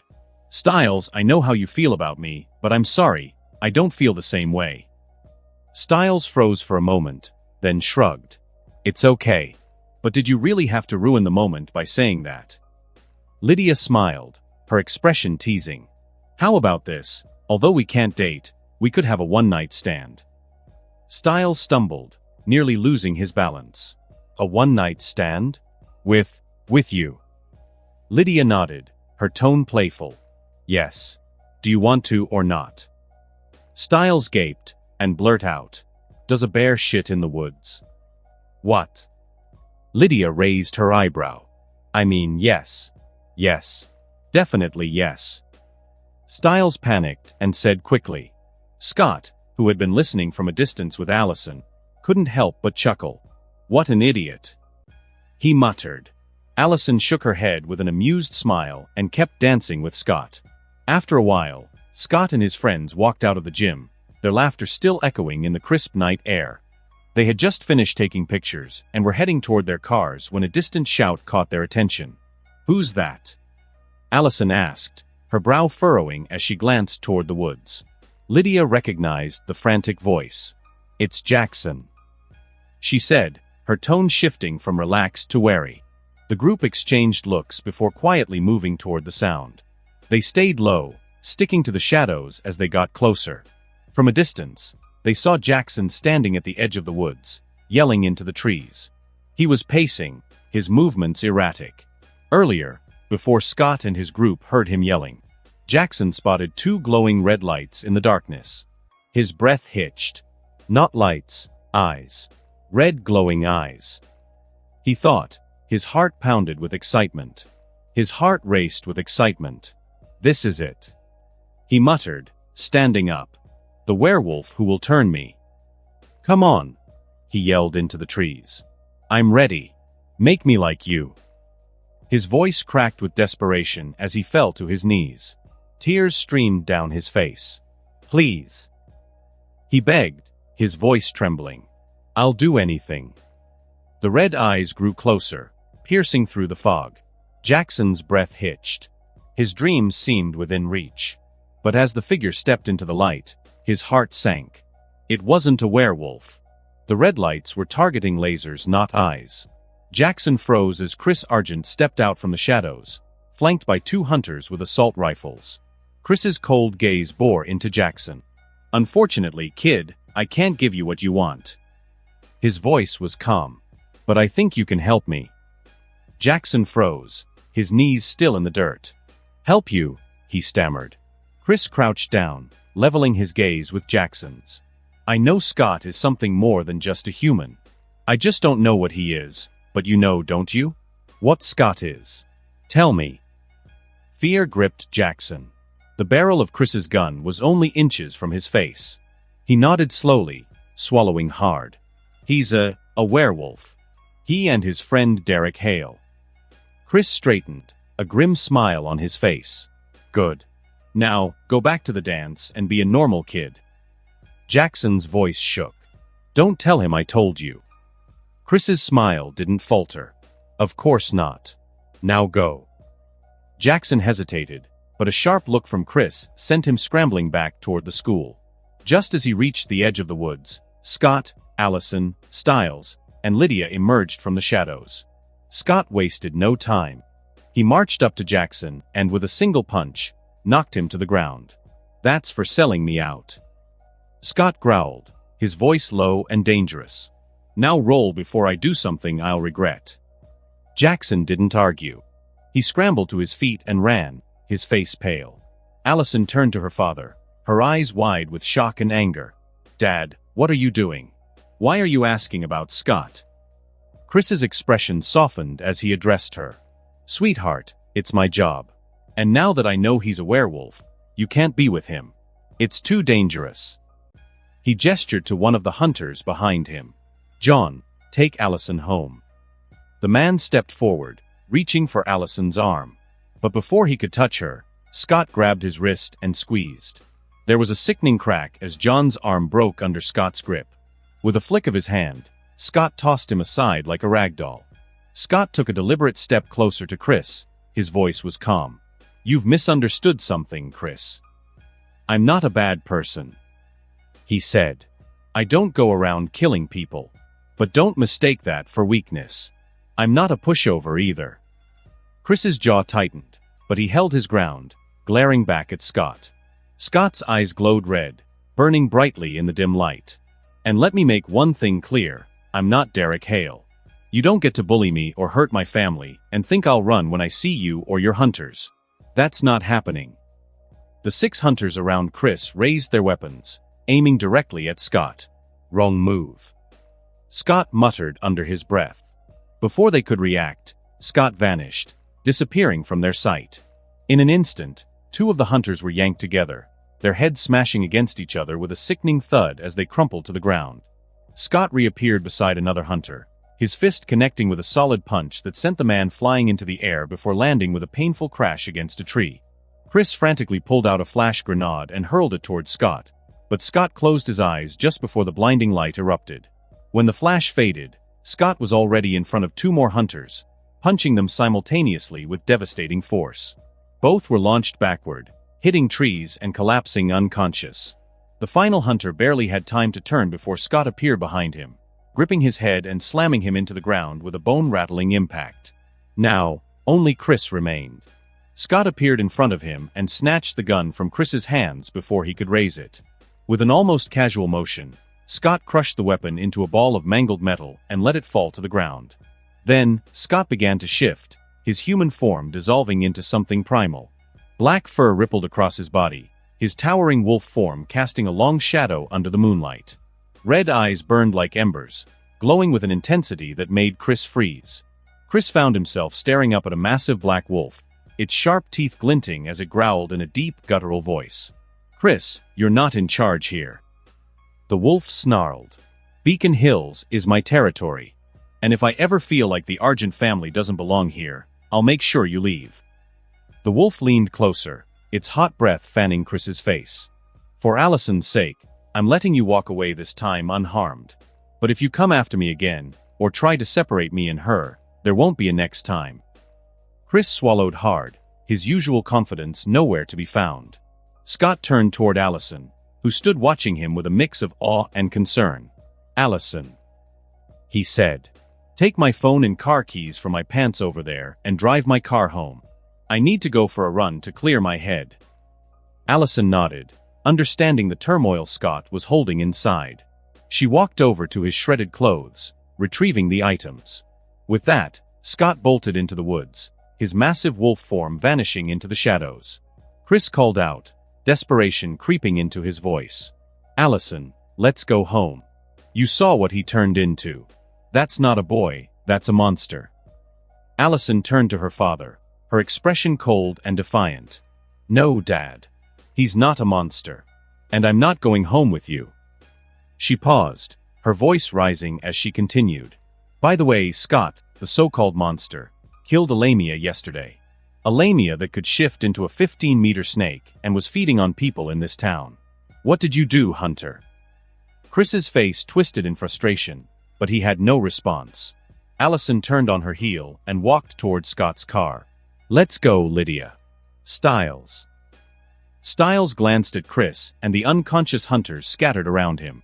"Mr. Argent, you might want to get these guys to a hospital. They don't look too good." He waved casually. "Goodbye." Styles jogged after Allison and Lydia, leaving Chris standing there speechless. As they walked, Lydia glanced at Allison. "Are you okay?" Allison gave her a small smile. "I'm fine. A little upset, sure, but I know my dad is just trying to protect me. And I don't think he's stupid enough to go after Scott again after tonight." "Yeah," Lydia agreed. "That wolf Scott turned into was terrifying, but also beautiful." Allison smiled softly. "Melissa has a wolf form like that too. She's gorgeous, though not as big as Scott." Styles shuddered. "She's big enough. The first time I saw her, I thought I was dead. I almost peed my pants." Allison laughed. "I can't wait for the full moon so I can shift into a wolf like them. I wonder what color I'll be." "Yeah, me too," Styles said with a grin. "I just hope I don't turn into a golden retriever or something." Lydia burst into laughter. "Actually, that would be adorable. Imagine a golden retriever as big as Scott's wolf form." Allison giggled. "Yeah, that would suit you, Styles." "Not cool, girls. Not cool," Styles muttered, shaking his head. When they reached Scott's car, Allison gave Lydia and Styles a warm smile. "Good night, you two. I'll see you tomorrow." She got into the Camaro and drove off, heading back to Scott's house. Styles turned to Lydia. "So, do you want to go back to my place?" Lydia narrowed her eyes. "Sure. But after tonight, we're just friends. And if you tell anyone I slept with you, I'll kill you." Styles nodded fervently. "Deal. And, honestly, even if we can't be more than just friends, having my first time with a girl I've had a crush on since 3rd grade, I'm very satisfied." Lydia smiled and shook her head as they got into Styles' Jeep and drove to his house. Chris's POV after Allison and her friends left. Chris immediately called his sister and the other hunters to assist him in getting the 7 injured hunters to the hospital. When the backup arrived, Kate and Victoria were with them. The moment Victoria saw the condition of the hunters, her face darkened. "What happened? Didn't you come here to scare Scott? What could have done this to leave our hunters like this?" Chris's jaw tightened. "We'll talk at home." Once the injured were on their way to the hospital, Chris, Victoria, and Kate drove back home. The ride was tense, silence broken only by Victoria's heavy sighs and Kate tapping her nails impatiently on the dashboard. Inside the house, Chris finally spoke. Scott was the one who did that. Kate blinked in disbelief. Scott? As in Scott McCall? He's just a kid. Even if he's strong, there's no way he could take out 7 hunters without a scratch. What is he, anyway? Chris ran a hand down his face, exhaustion weighing heavily on his tone. He's a werewolf. But not like anything I've ever seen, or heard of, before. And he's an alpha too. Victoria's eyes narrowed. What do you mean? What makes him different? Chris paced the room, recalling the confrontation. He was fast. Too fast. He took down the 7 hunters before they could react. And he did all of that in his normal human form. Then he shifted. Kate frowned. Shifted? You mean like Peter? Chris shook his head. No, not like Peter. I mean a full wolf form. But bigger. He was larger than any horse I've ever seen. And in that form he could speak. He was in total control. Victoria's voice dropped, almost hesitant. What did he say to you? Chris stopped pacing and locked eyes with his wife and sister. He told me that Beacon Hills is his territory. And if we piss him off, he'll drive the Argent family out of it. Kate scoffed, her temper flaring. How dare he? He's just a brat, and a stupid werewolf at that. All we need is a strong dose of wolfsbane, and he'll be done for. Chris's voice rose, sharper now. Have you forgotten? He walked through a barrier of mountain ash like it wasn't even there. Then he drank the tea Victoria gave him, laced with wolfsbane, and didn't feel a thing. Kate's defiance wavered for a moment before she crossed her arms. So what are you saying? That we just let him do whatever he wants? Chris exhaled slowly, trying to stay calm. Yes.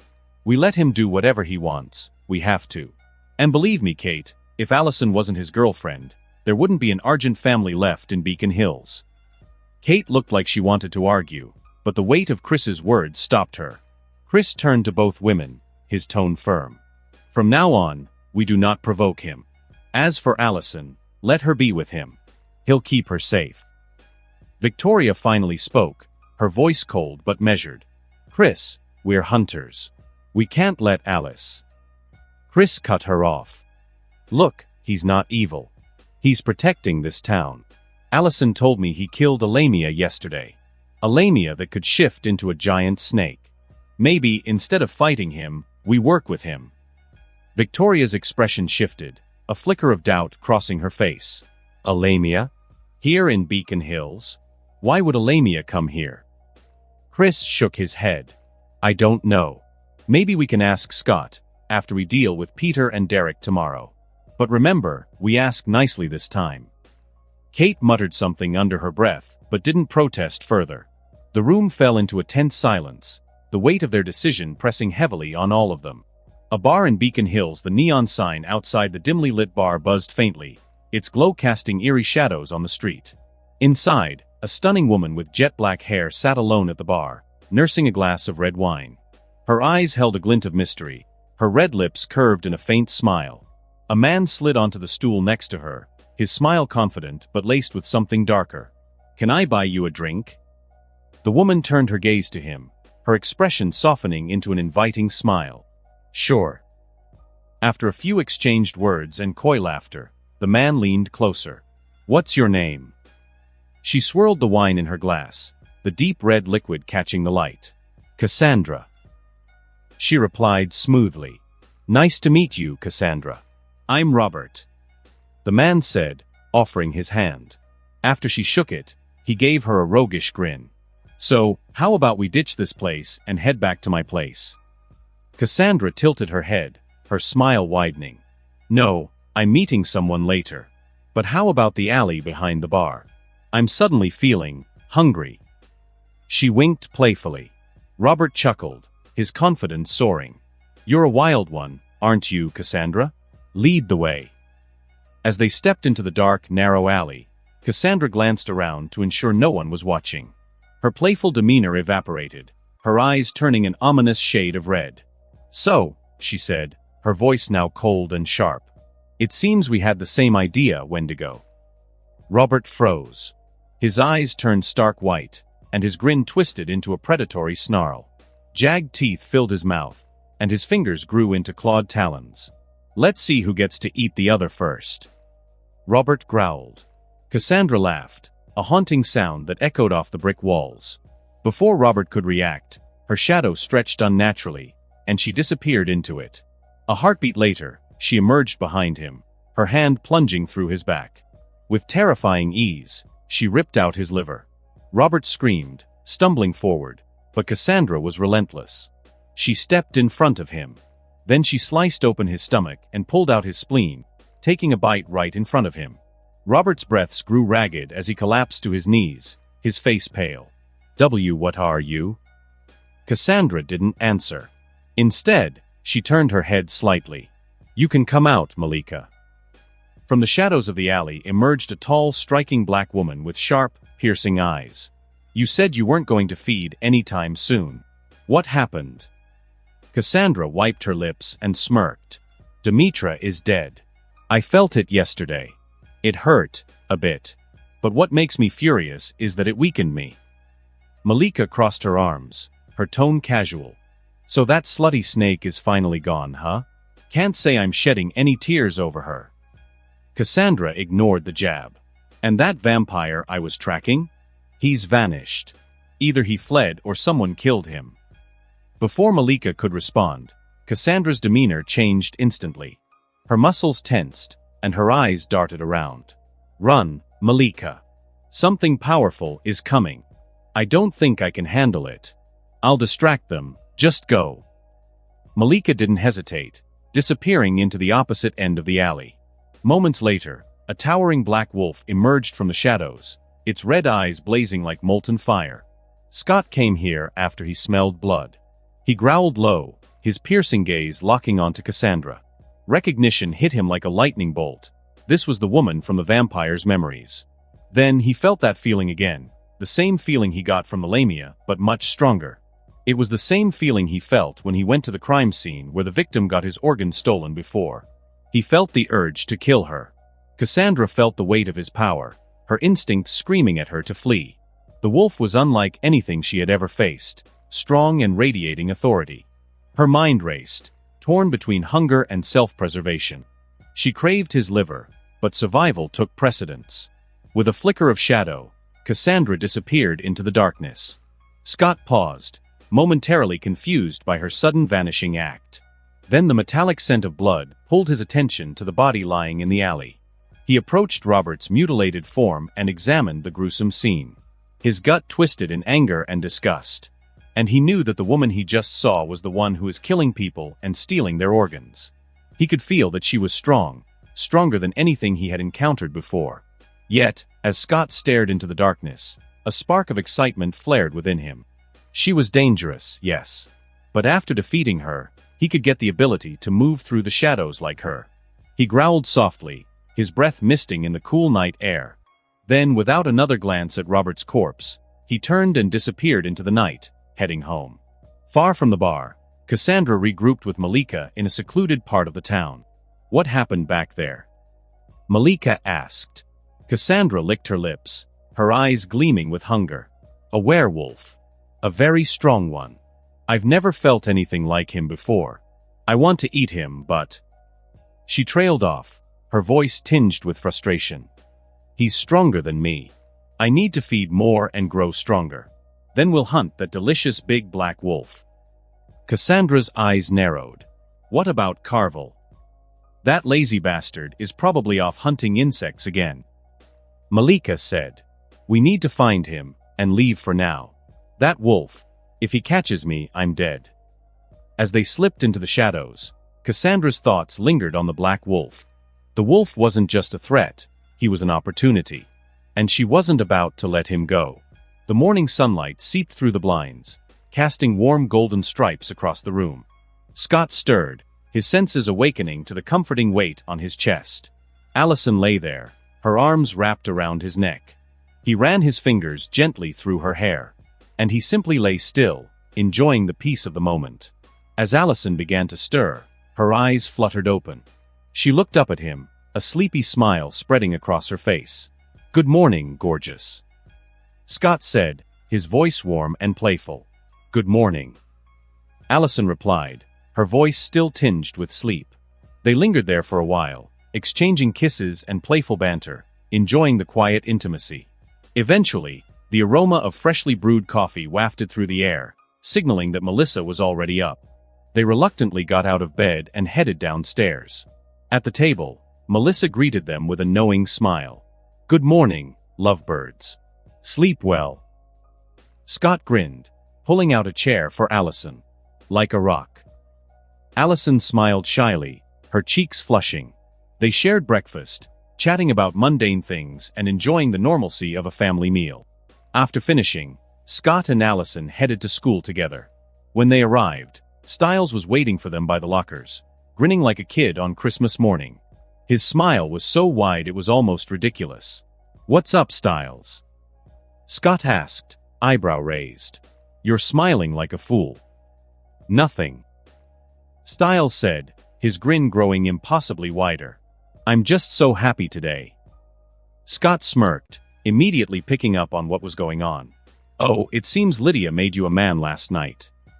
Styles didn't even bother denying it. His smile somehow grew even bigger. "Yes, she did." "Well, good for you, buddy." Scott patted his shoulder.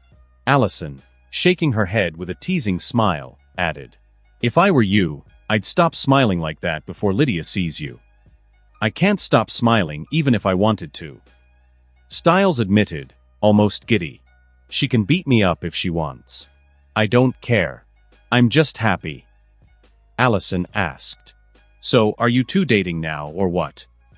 Styles hesitated but kept smiling. "No, we're not. She said I'm not her type. Honestly, I'm not even that sad about it. I think it's time for me to move on and find someone who loves me for who I am." Allison's smile vanished, replaced by a cold glare. "Scum." She spat on the ground, then turned and stormed off. "What? Why am I scum?" Styles asked, baffled. Scott clapped a hand on his shoulder, shaking his head. "If you don't want to die, don't say that in front of Lydia." "Why?" Scott sighed. "It's like this, you've been chasing her forever, and now that you've finally slept with her, you're acting like you're ready to move on. That's exactly what a scumbag would do." "Crap. That's not what I meant." Styles panicked, realizing how his words could be misinterpreted. "Well, that's how Lydia would understand it. And by the way, you might want to go after Allison." "Why?" Scott smacked the back of Styles' head lightly. "Because girls talk, Styles. Gossip is their favorite sport." "Crap." Styles bolted after Allison, leaving Scott shaking his head. "What an idiot." Scott muttered before heading to class. When Styles returned, looking flustered, Scott gave him a questioning look. "Did you convince her not to talk?"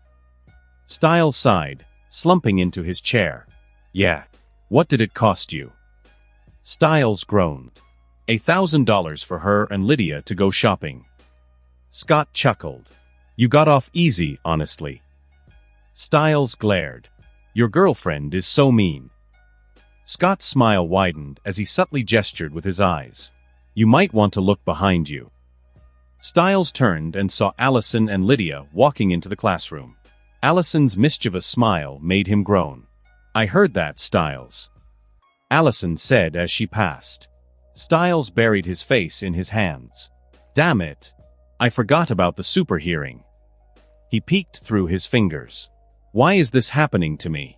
Today is supposed to be the best day of my life." Allison chuckled. "Well, I forgive you this time." She and Lydia took their seats, leaving Styles to mutter under his breath. After school, Allison approached Scott with a smile. "Hey Scott, give me your car. I need to go shopping with Lydia." Scott raised an eyebrow. "Shopping?" Allison nodded. "I need clothes. I didn't bring any from home, and it's getting awkward borrowing from Melissa." Scott shrugged and handed her the keys. "Here. Do you have money?" Allison grinned. "Yep.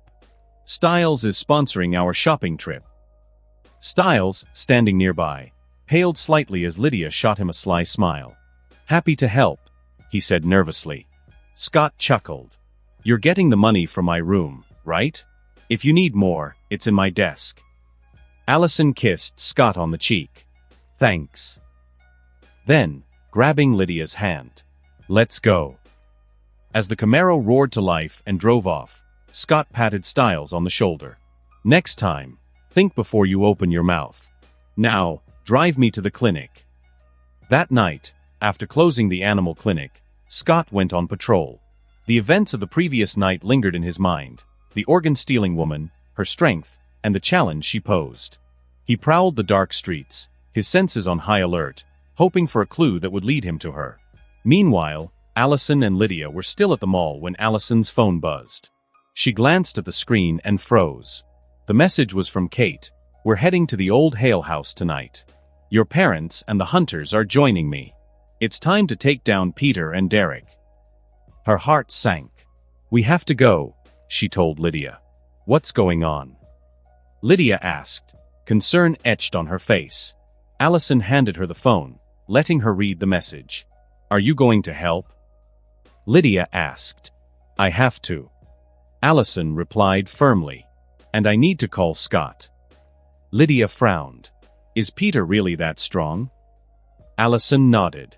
He's an alpha, Lydia. And not just any alpha, he's dangerous. My family isn't fast enough to trap him with mountain ash or poison him with wolfsbane. They're no match for him.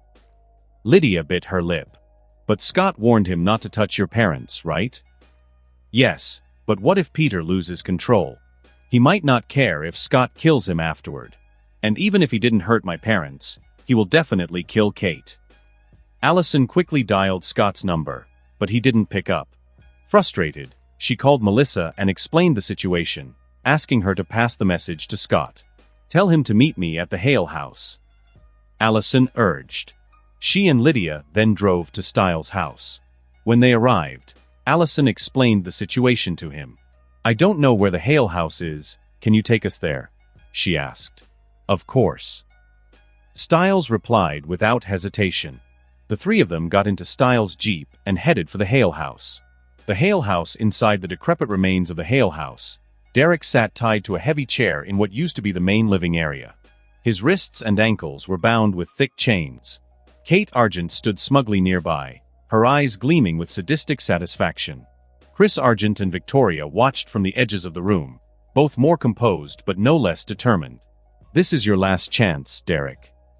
Kate said, crouching in front of him with a mocking smile.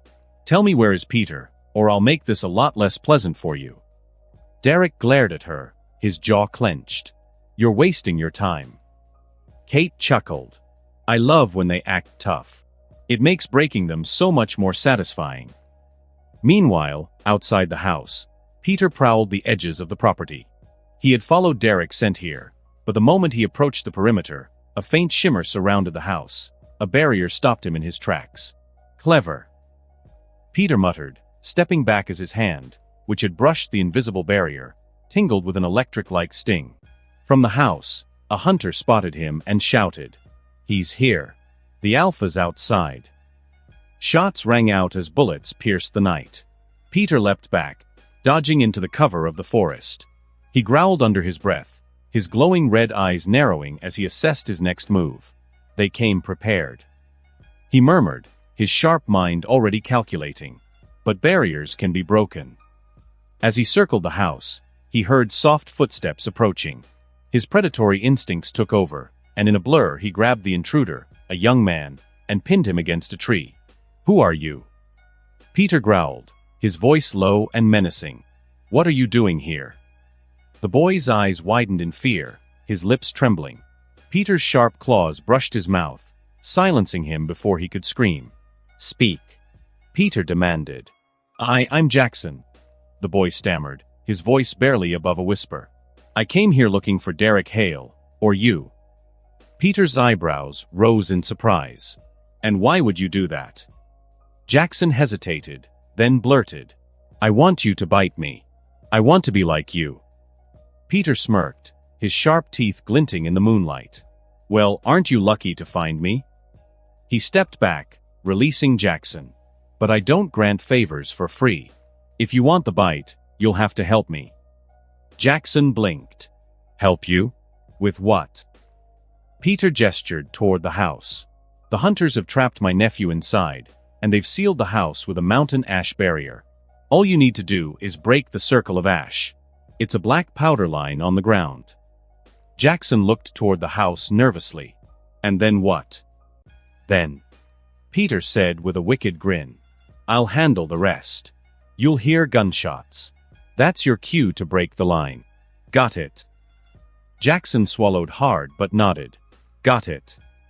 Peter's grin widened. Good. Stay here until you hear the shots. With that, Peter shifted into his werewolf form. He darted to the far side of the house and slammed his fists against the barrier, roaring loudly. Inside, the hunters scrambled. The alphas attacking the barrier, one of them shouted, and gunfire erupted, shattering the eerie silence of the forest. Jackson, trembling but determined, crept toward the house. He spotted the faint line of black powder circling the perimeter and hesitated for a moment. Then he stomped on the line, scattering the ash and breaking the barrier. The moment the barrier broke, Peter felt it. A triumphant growl escaped his throat, and he vanished into the shadows. Inside the house, chaos erupted. The hunter guarding Derek heard a feral roar before the room plunged into darkness. A scream pierced the air, followed by the sickening thud of a body hitting the ground. Kate, Chris, and Victoria rushed to the scene, but they arrived too late. One of their men lay dead, his throat torn out, and Derek was gone. Damn it! Kate hissed. Peter's inside. He must have help. Do you think it's Scott? Chris frowned, his expression grim. I hope it's Scott.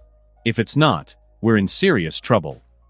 Chris pulled out his radio and barked orders. The Alpha broke the barrier. Everyone, regroup. Do not let him pick you off one by one. As the hunters scrambled to comply, Chris, Victoria, and Kate stepped outside the house, only to find Jackson lingering near the perimeter. Chris grabbed him by the collar. You broke the barrier, didn't you? Chris growled. Do you have any idea what you've done, you idiot? I didn't know. Jackson stammered, but Chris cut him off with a punch to the face, sending him sprawling. Before anyone could say another word, a deafening roar filled the air. All eyes turned to the roof of the house, where Peter stood in his werewolf form, his glowing red eyes blazing with fury. In his hand, he held the lifeless body of another hunter, blood dripping from his claws. The Argents froze as Peter's glowing red eyes bore into them. The body of the dead hunter dangled limply from his claws, blood dripping. With a wicked snarl, Peter hurled the corpse with terrifying force. It slammed into Chris, Victoria, and Kate, knocking them back and sending Jackson sprawling into the dirt. Then Peter vanished into the night, his form melting into the shadows as if he were never there. Inside the Hale house, the hunters regrouped, their flashlights cutting through the oppressive darkness. Tension crackled in the air, each creak of the floorboards sending shivers down their spines. He's here, one hunter muttered, his voice trembling. Another hunter whispered, What do we do? Before anyone could answer, a guttural growl echoed through the house, freezing them in their tracks. The sound came from everywhere and nowhere, reverberating off the dilapidated walls. Stay together. Chris's voice rang through their radios. Peter struck without warning. The first hunter didn't even have time to scream. One moment he was standing by the staircase, his flashlight scanning the shadows, and the next, Peter's massive form loomed over him. Clawed hands grabbed him, and with a sickening crunch, Peter ripped his throat out, tossing the lifeless body aside like a rag doll. The second hunter turned and fired, but Peter was already gone, his speed unmatched. He appeared behind her, his claws slicing through her armor and flesh in one swift motion. She collapsed in a heap, blood pooling beneath her. Chaos erupted. Fire! Fire! Someone shouted, and the house lit up with the muzzle flashes of automatic weapons. Bullets ricocheted off walls and furniture, but Peter was a blur, weaving through the hail of gunfire with supernatural agility. The hunters' panic deepened as Peter took them apart one by one. On the second floor, Derek moved through the shadows, his movements slower than Peter's but no less deadly. His wounds throbbed, the wolfsbane-lace chains having weakened him, but he pressed on. A hunter spotted him and fired, the bullet grazing Derek's shoulder. Derek growled, the pain fueling his rage, and charged. Before the hunter could reload, Derek grabbed the rifle and snapped it in half with his bare hands. He slammed the hunter into the wall, his claws digging into the man's chest, and tossed the lifeless body to the floor. Two more hunters rushed at Derek, one swinging a knife and the other firing a handgun. Derek dodged the blade. He grabbed the knife wielder by the arm and flung him into the second hunter, sending them both crashing into a pile of rubble. The one with the gun scrambled to his feet, raising his weapon, but Derek was faster. He lunged, his claws slashing across the man's chest, and finished him with a powerful swipe to the throat. The final hunter charged Derek with a knife. Derek let the weapon graze his side before grabbing the man by the head and slamming him into the ground with bone-shattering force. Downstairs, Peter continued his brutal assault. A trio of hunters formed a defensive line. "Come out, you bastard!" one of them yelled, his voice shaky. Peter obliged. He emerged from the shadows, his massive form crouched low, eyes blazing like fire. His lips pulled back in a snarl, revealing sharp fangs. Fire! The hunters unleashed a volley of bullets, but Peter moved faster than they could track. He leapt into the air, crashing down in their midst with earth-shaking force. His claws slashed through the first hunter's chest, sending him flying into a wall. The second hunter tried to run, but Peter grabbed him by the neck and crushed his windpipe with a single squeeze. The last hunter screamed and swung his rifle like a club, but Peter caught it mid-swing and snapped it in half. With a feral growl, he grabbed the man by the head and slammed him into the ground, leaving a bloody smear on the floorboards. The remaining hunters regrouped in the central room, their numbers dwindling. Blood stained the walls and floor, and the air was thick with the metallic scent of death. Peter circled them like a predator stalking prey, his footsteps silent, his growls low and menacing. He reveled in their fear, the primal scent of it fueling his bloodlust. When he struck again, it was with devastating precision.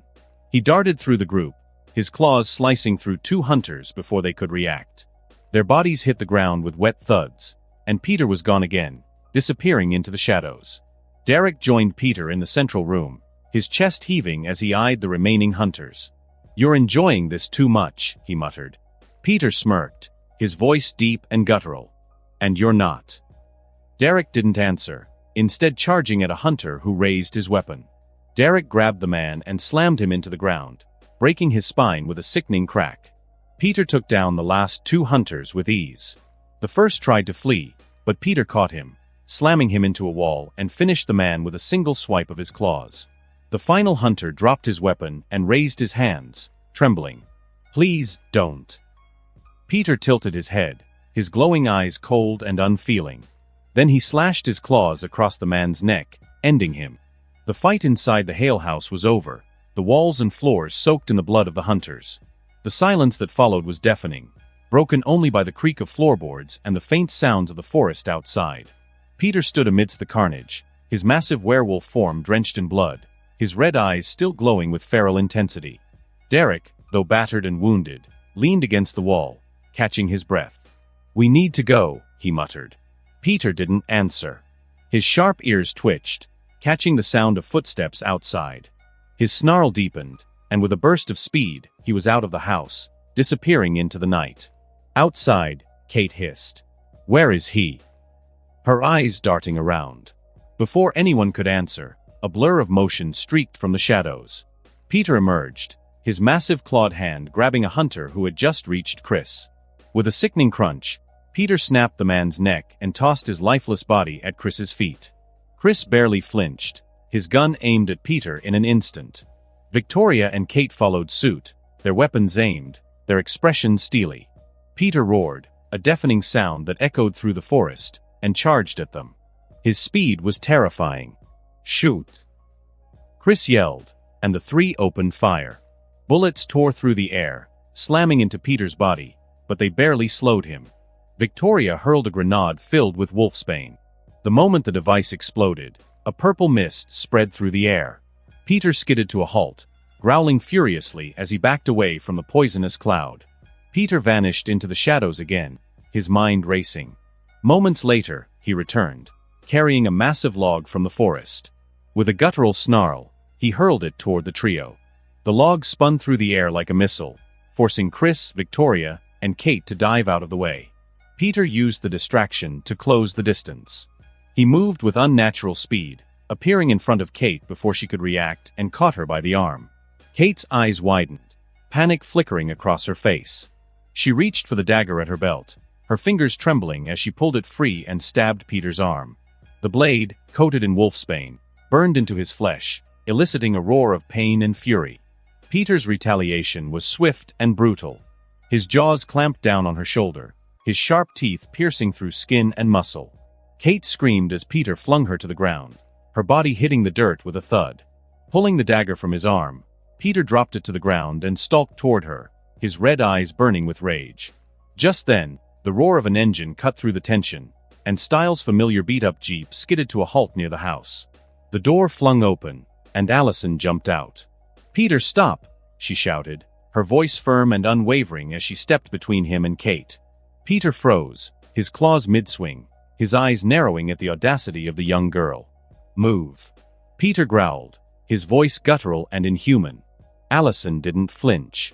She stood her ground, meeting his gaze. "If you don't want to die, I suggest you leave now." Peter's lips pulled back in a snarl, but he hesitated. He knew that attacking Allison would bring Scott's wrath down upon him, a wrath he wasn't prepared to face. Behind Allison, Kate struggled to her knees, clutching her bleeding shoulder. She smirked, her voice laced with mockery. "What's wrong, Peter? Scared of a teenager? Some alpha you are." "Kate, shut up." Allison snapped, her voice sharp. But Kate's words had already done their damage. Peter's anger boiled over, and his rationality slipped. With a deafening roar, he raised his clawed hand, his massive frame towering over Allison. "Allison, move!" Chris shouted, panic lacing his tone as he raised his weapon. Victoria's voice trembled. "Allison, get out of the way!" Just as Peter's claws were about to strike, a massive gray wolf leapt from the shadows, landing gracefully in front of Allison. Its fur gleamed in the moonlight, and its red eyes burned with an intensity that matched Peter's. The wolf snarled, baring its teeth, and Peter froze. A chill ran down Peter's spine as he sensed another presence. Slowly, he turned his head to see a towering black werewolf emerging from the darkness, his form massive and imposing. His glowing red eyes locked onto Peter, radiating an aura of dominance and power. The black werewolf's voice was a deep, monstrous growl. "I warned you, Peter. But you just tried to attack Allison, didn't you?" Peter took a step back, his bravado faltering. Scott's growl deepened, its tone laced with menace. "Now you have to pay." Scott, in his full werewolf form, loomed over Peter like a predator over its cornered prey. His massive clawed hand gripped Peter's head, and his sharp teeth gleamed in a twisted smile that sent shivers down Peter's spine. Peter whimpered, his once fearsome demeanor crumbling. His red eyes dimmed with terror as his body began to tremble uncontrollably. "Scott, please," he stammered, his voice trembling. I lost control." Scott's grin widened, his voice low and menacing. "Shhhh. Don't worry, Peter. I won't kill you. But after I'm done with you." Scott leaned closer, his glowing red eyes piercing Peter's soul. "You'll wish I had." Scott addressed the others without looking at them. "Guys," he growled in a deep voice. "I'll be right back. What I'm about to do to him isn't pretty to look at." Dragging Peter by his head like a rag doll, Scott turned and disappeared into the dark forest. Peter struggled against the iron grip, clawing and thrashing, but Scott's hand didn't budge. Back near the house, Allison approached the massive gray wolf standing protectively nearby. Her eyes softened, and a small smile broke across her face. She threw her arms around the wolf's enormous head in a warm embrace. "Hi, gorgeous," she whispered. "Thank you for coming." Melissa spoke in a deep yet soothing voice. "Anytime, sweetheart. Your family."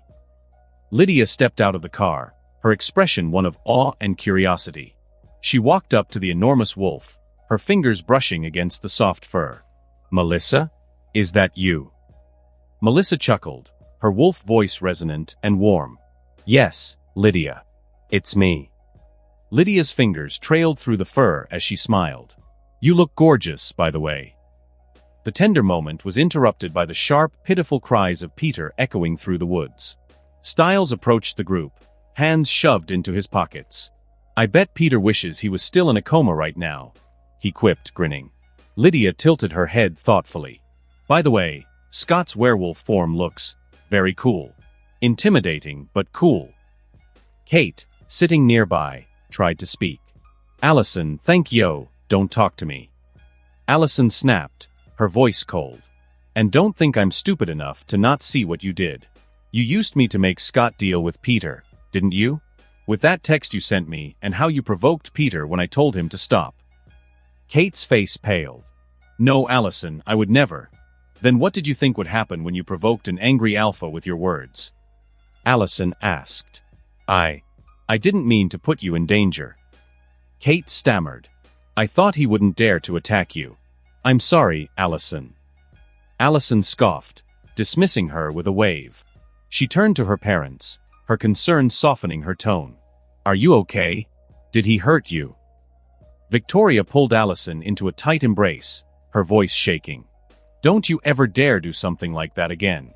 I thought I was going to lose you. I'm fine, Mom. Allison reassured her, hugging back. When Victoria finally released her, Allison hugged Chris next. I'm glad you're okay, Dad. But next time you plan something this dangerous, tell me first. I can help, you know. Chris chuckled awkwardly, patting her back. I can protect myself, Allison.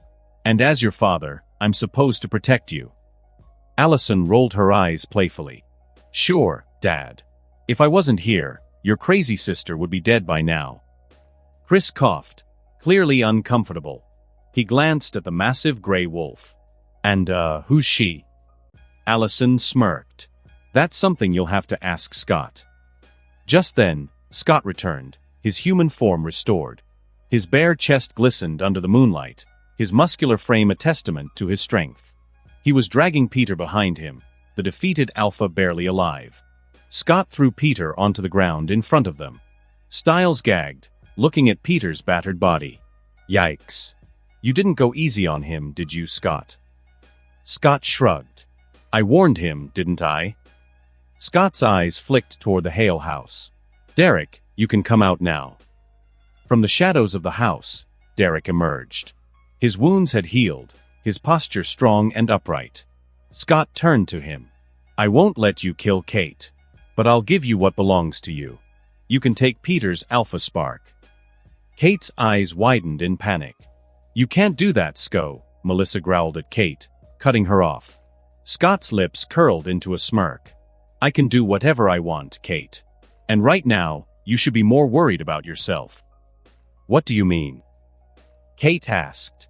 You were bitten by an alpha. Scott replied, his voice calm yet cold. And you know what that means, don't you? Kate's face hardened. That's none of your business. Scott chuckled darkly. You know what hunters do when they're bitten, don't you, Kate? Lydia furrowed her brow. What do? They shoot themselves. Scott said, his tone blunt. Allison's face flashed with worry, but Scott quickly added, Don't worry, babe. A wench like Kate would never end her life. But I can't guarantee Gerard won't kill her when he finds out. And after hearing what happened here, he'll definitely come. Turning back to Derek, Scott nodded. What are you waiting for? Go ahead. Take back Laura's powers. Derek walked toward Peter, his expression unreadable. Peter, barely conscious, muttered weakly. No, this power is mine, Derek. You don't deserve it. You're weak, just like your mother. Derek's jaw clenched, but he didn't respond. He knelt beside Peter, his claws extending. With a determined glare, he drove them into Peter's body. Peter screamed, thrashing weakly as Derek began to extract the alpha spark. His curses and insults filled the air, but his broken body couldn't resist. As the power transferred, Derek's eyes glowed a fierce, vibrant red. Peter's screams faded, his body going limp as he lost consciousness. Derek stood tall, now an alpha, his eyes burning with newfound strength. Derek looked at Scott with his glowing red eyes and asked, What are you going to do with Peter? Scott shrugged casually, his tone dismissive. Why are you asking me? He's your family, your problem. Do whatever you want with him. But if you don't kill him, make sure he knows that if he pisses me off again, I won't beat him next time, I'll just kill him. Scott's sharp gaze shifted to Chris. And you, Take care of your crazy sister. Don't let her do anything stupid in my territory again." Before Chris could respond, Scott noticed Jackson standing awkwardly at the edge of the group. "Jackson," Scott said with a raised eyebrow. "What are you doing here?" Everyone turned to look at Jackson, and Chris's expression darkened as he strode toward the boy. "I'm going to kill you, kid." Jackson panicked. Seeing Scott standing with Allison, he decided against running to him. Instead, he darted behind Derek, grabbing at his arm. "I helped you escape. You have to protect me." Lydia's gaze narrowed on Jackson as she crossed her arms. "Jackson, what did you do? Why is Mr. Argent so angry at you?" Jackson clamped his mouth shut, looking terrified, but Chris answered for him, his voice cold and sharp. "He caused the death of 15 of my men today. He broke the mountain ash barrier and let Peter in. Peter slaughtered all of them." Derek's red eyes flicked to Chris, and he snorted. "Don't play the victim. You caught me, tortured me, and used me as bait to get to Peter. Those 15 hunters came here to kill me and Peter. They should have been prepared to die." Scott raised a hand, his voice cutting through the tension. "All right, enough. Derek, take your uncle and your little wench, Jackson, and leave. Chris, clean up this mess. And don't let the sheriff find the bodies. He's got enough on his plate already." Derek gave Chris a scornful look, then turned back to Scott. "Thank you, Scott, for sparing Peter's life. I'll see you around." Derek grabbed Peter and then looked at Jackson. "Let's go." Scott turned to his friends, his tone softening. "Go to my house. We'll catch up with you later." Allison walked over to her family, placing a comforting hand on Victoria's arm. "Mom, I'm going back to Scott's house. You can call me anytime. Once you're done dealing with this mess and arranging the funerals for your men, let me know, and I'll come home." Victoria brushed Allison's hair tenderly. "Okay, sweetheart. Just be safe, all right? I'll let you know when I'm done. I love you. Now go, we need to leave before the sheriff shows up." "Love you too," Allison said before hugging her mom. She then turned to Lydia and Stiles. "Let's go." As the trio got into the car and drove off, Scott watched them disappear down the road. His glowing red eyes turned to Kate, and he crossed the distance between them in an instant. His hand shot out, gripping her throat tightly. Kate gasped, her voice strangled. "Scott, let go." Scott's tone was ice-cold, his red eyes glaring into hers. "You almost got Allison hurt earlier by provoking Peter. This is your last warning. You used me to survive today, and I didn't mind for Allison's sake. But piss me off again, and I'll kill you myself."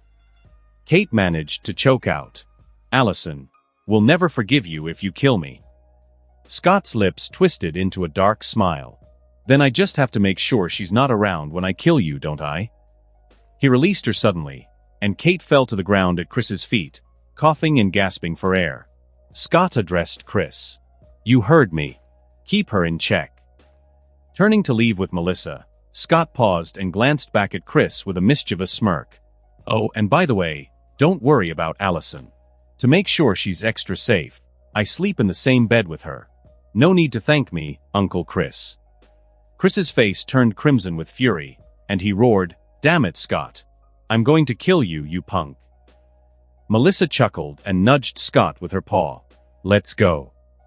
Scott grinned as they disappeared into the woods, leaving Chris standing there, fuming and cursing under his breath. The morning sunlight streamed into the McCall house as the smell of Melissa's hearty breakfast wafted through the air. It was a day without school, and Lydia and Stiles had stayed over at Scott's house. After finishing their breakfast, the group gathered in the living room. Lydia seemed unusually quiet, her eyes darting around the room as if searching for the right words. "I have to tell you guys something," Lydia finally said. "What is it?" Stiles asked, leaning forward, his curiosity piqued. Lydia hesitated, biting her lip before speaking. "Yesterday, during class, I drew a picture." "What kind of picture?" Allison asked, tilting her head in confusion. "It was a picture of the Hale house, and all the dead hunters." She swallowed hard, her voice dropping to a whisper. "And remember, this was before they died." Styles's jaw dropped. Wait. Are you saying you can see the future? Lydia nodded slowly, her expression pained. Yes, but it's not exactly the future. It's more like, I can see death. Silence fell over the room. Everyone except Scott exchanged uneasy glances before Lydia's trembling voice broke the quiet. I'm turning into something evil, aren't I? Scott smiled, his tone calm and reassuring. Relax, Lydia. You're not evil. I know exactly what you are.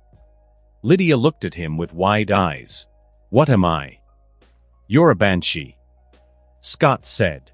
Or as some call it, the Wailing Woman. Allison furrowed her brow. What does that mean? Scott leaned back in his seat. A banshee is a harbinger of death. They can sense when someone's about to die and hear the details of their death. It's not evil, it's just what they do. How is that not evil? Lydia said, her voice breaking. Scott shook his head. Lydia, just because you can predict death doesn't mean you're evil. In fact, do you have any idea how lucky we are to have you in our pack? A banshee is a rare gift. Styles jumped in, his excitement bubbling over. Yeah, you can literally predict death. When and where it's going to happen. We could use that to save people. Scott said. Yes. But a banshee is much more than that. They're capable of reading minds. Their telepathy lets them dig deeper into someone's memories through touch, even revealing or recovering suppressed ones. Plus, they have a connection to the spiritual world or something like that. Lydia's eyes widened. Wait. I can do all that. Scott nodded. Yes. And by the way, a banshee also has incredibly powerful lungs, throat, and vocal cords. They can produce a sonic scream, a destructive wave of sound energy to defend themselves. And that's just a normal banshee. Lydia tilted her head, confused. What do you mean, just a normal banshee? Are you saying I'm not? Scott shook his head with a knowing smile. No, you're not. You're also a shapeshifter, remember? Normal banshees can't shift. A small smile tugged at Lydia's lips, her fear beginning to fade. I was so scared yesterday. I couldn't sleep. I thought I was turning into a monster, but this sounds kind of cool. Scott smirked. It is cool. And for the record, banshees are always women. It's a trait passed down through the female line of a family. Lydia's expression turned thoughtful. You know, my grandmother Lorraine was admitted to Aiken House because she claimed she predicted her own death. And the night you bit me, I dreamed of her. She was terrified, and she told me, they're coming, Lydia. They're coming for all of us. There was blood on her head. I thought it was just a nightmare, but now, I think it was a memory. Melissa, sitting nearby, spoke. Your grandmother might have been a banshee too, Lydia. But no one understood it back then, so they locked her away. Lydia sighed, relief washing over her face. I'm just glad I found you guys. At least I know what I am. She looked at Scott with curiosity. How do you even know all this about banshees? Scott chuckled, leaning forward with a smug grin. Oh, you know, killed a vampire, raided his house with Styles, found a chest full of supernatural books. Nothing special. Lydia's eyes lit up. You have books on the supernatural? Scott stood and brought over the chest of books, dropping it with a loud thud. We all need to read these. Oh, and while we're at it, I need you guys to help me find something about a werewolf that feeds on human livers. Styles looked up, alarmed. Wait, did you find the thing stealing organs? And it's a werewolf. Scott nodded, flipping through one of the books. I ran into her 2 nights ago.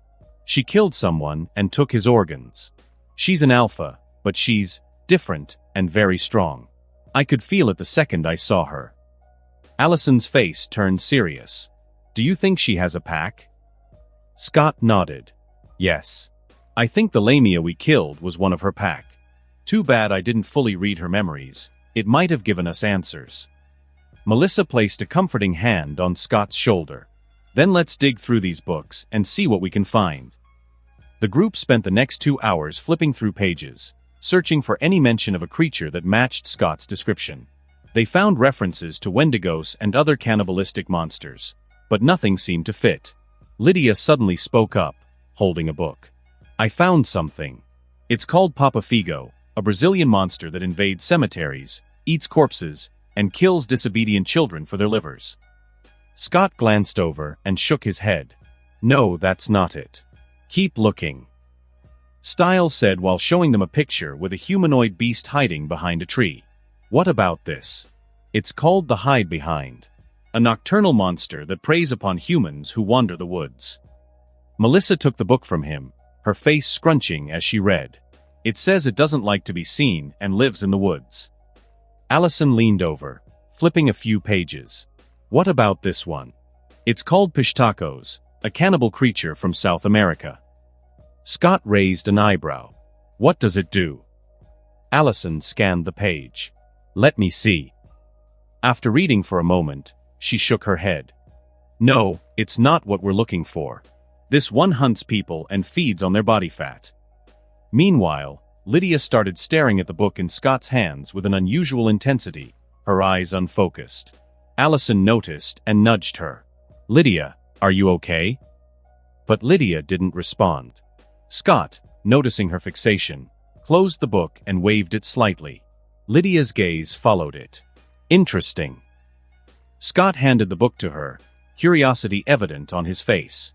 Lydia, still in a daze, grabbed the book, opened it without hesitation, and immediately snapped back to reality.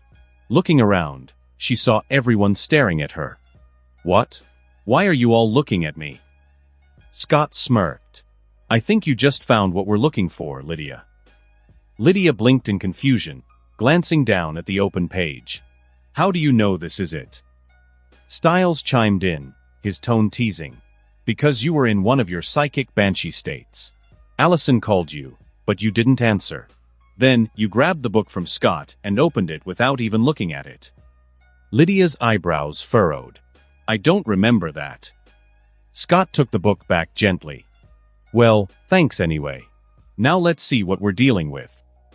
He scanned the page, his expression darkening as he read. I think this is definitely it. Melissa leaned closer. What is it, Scott? Scott sighed and read aloud. It's called the Vrikalakas, a type of werewolf with vampire-like traits. But unlike vampires, they're described as cannibals rather than bloodsuckers.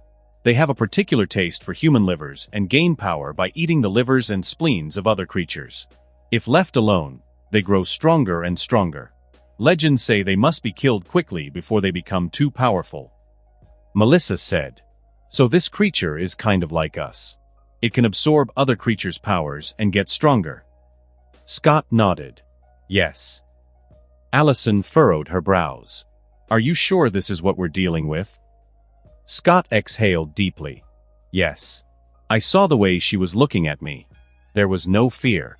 She was looking at me like I was the most delicious food she'd ever seen. I think she'll come after me once she's confident enough to kill me. Melissa's expression turned worried. This is dangerous, Scott. Scott placed a reassuring hand on her shoulder. Don't worry, Mom. I'm dangerous too. Besides, you can help me. I don't think she and her pack can take us both. Allison stepped forward. I'll help too. Styles smirked. Count me in. Lydia hesitated, but her voice was firm. I'm not going to lie. I'm scared, but I'm fighting by your side, guys. Scott smiled. Don't worry too much. I'll fight her alone. As for her pack, my mom will take care of them one by one. You guys haven't completed your transformation yet, so you just have to distract the others when she is fighting one of them. Don't let them interfere. Maybe get some flashbangs from Allison's father. Allison nodded. Yes, I can get them from my dad. Scott turned to the chest nearby. There are some jars in there. Let's see what's inside. Styles walked over and started examining the jars. Some of these have labels, but some don't. There are different kinds of wolfsbane, mistletoe, and vervain here. There are even jars with poison. Scott nodded thoughtfully. We'll let Deaton check those later. Allison, you should bring some guns from your dad and make bullets with wolfsbane, vervain, and mistletoe. Make enough for yourself, Lydia, and Styles. Allison frowned. I don't think my dad will give me guns. Scott raised an eyebrow. Ask Kate. We saved her life, after all. Allison's tone turned sharp. I hate her, and I don't want to talk to her. Scott sighed. Come on, Allison. I'm not saying you should like her. She used you yesterday, so why not use her to get what we need? Allison crossed her arms but relented. Fine. I'll do it. Scott glanced at the group. I don't think that woman and her pack will be back anytime soon. So why don't we go on patrol in the woods? Maybe, if we're lucky, we'll find something like that huge boar again. Styles perked up. Yes, let's go. Hey, Scott, do you think I could beat something like that ghoul we found in the woods? Scott smirked. Probably. It wasn't that strong. Lydia, still catching up, asked. Can someone tell me what boar and ghoul you're talking about? Styles grinned and launched into the story of the Nemeton and the creatures they'd encountered in the woods. With their plan set, Scott and his pack headed into the woods. And that concludes this episode. If you enjoyed it, I'd seriously love it if you guys could leave a like on the video, as it genuinely helps out so much, and it keeps me going, plus it takes only 1 second. That said, have a wonderful day. See you in the next one.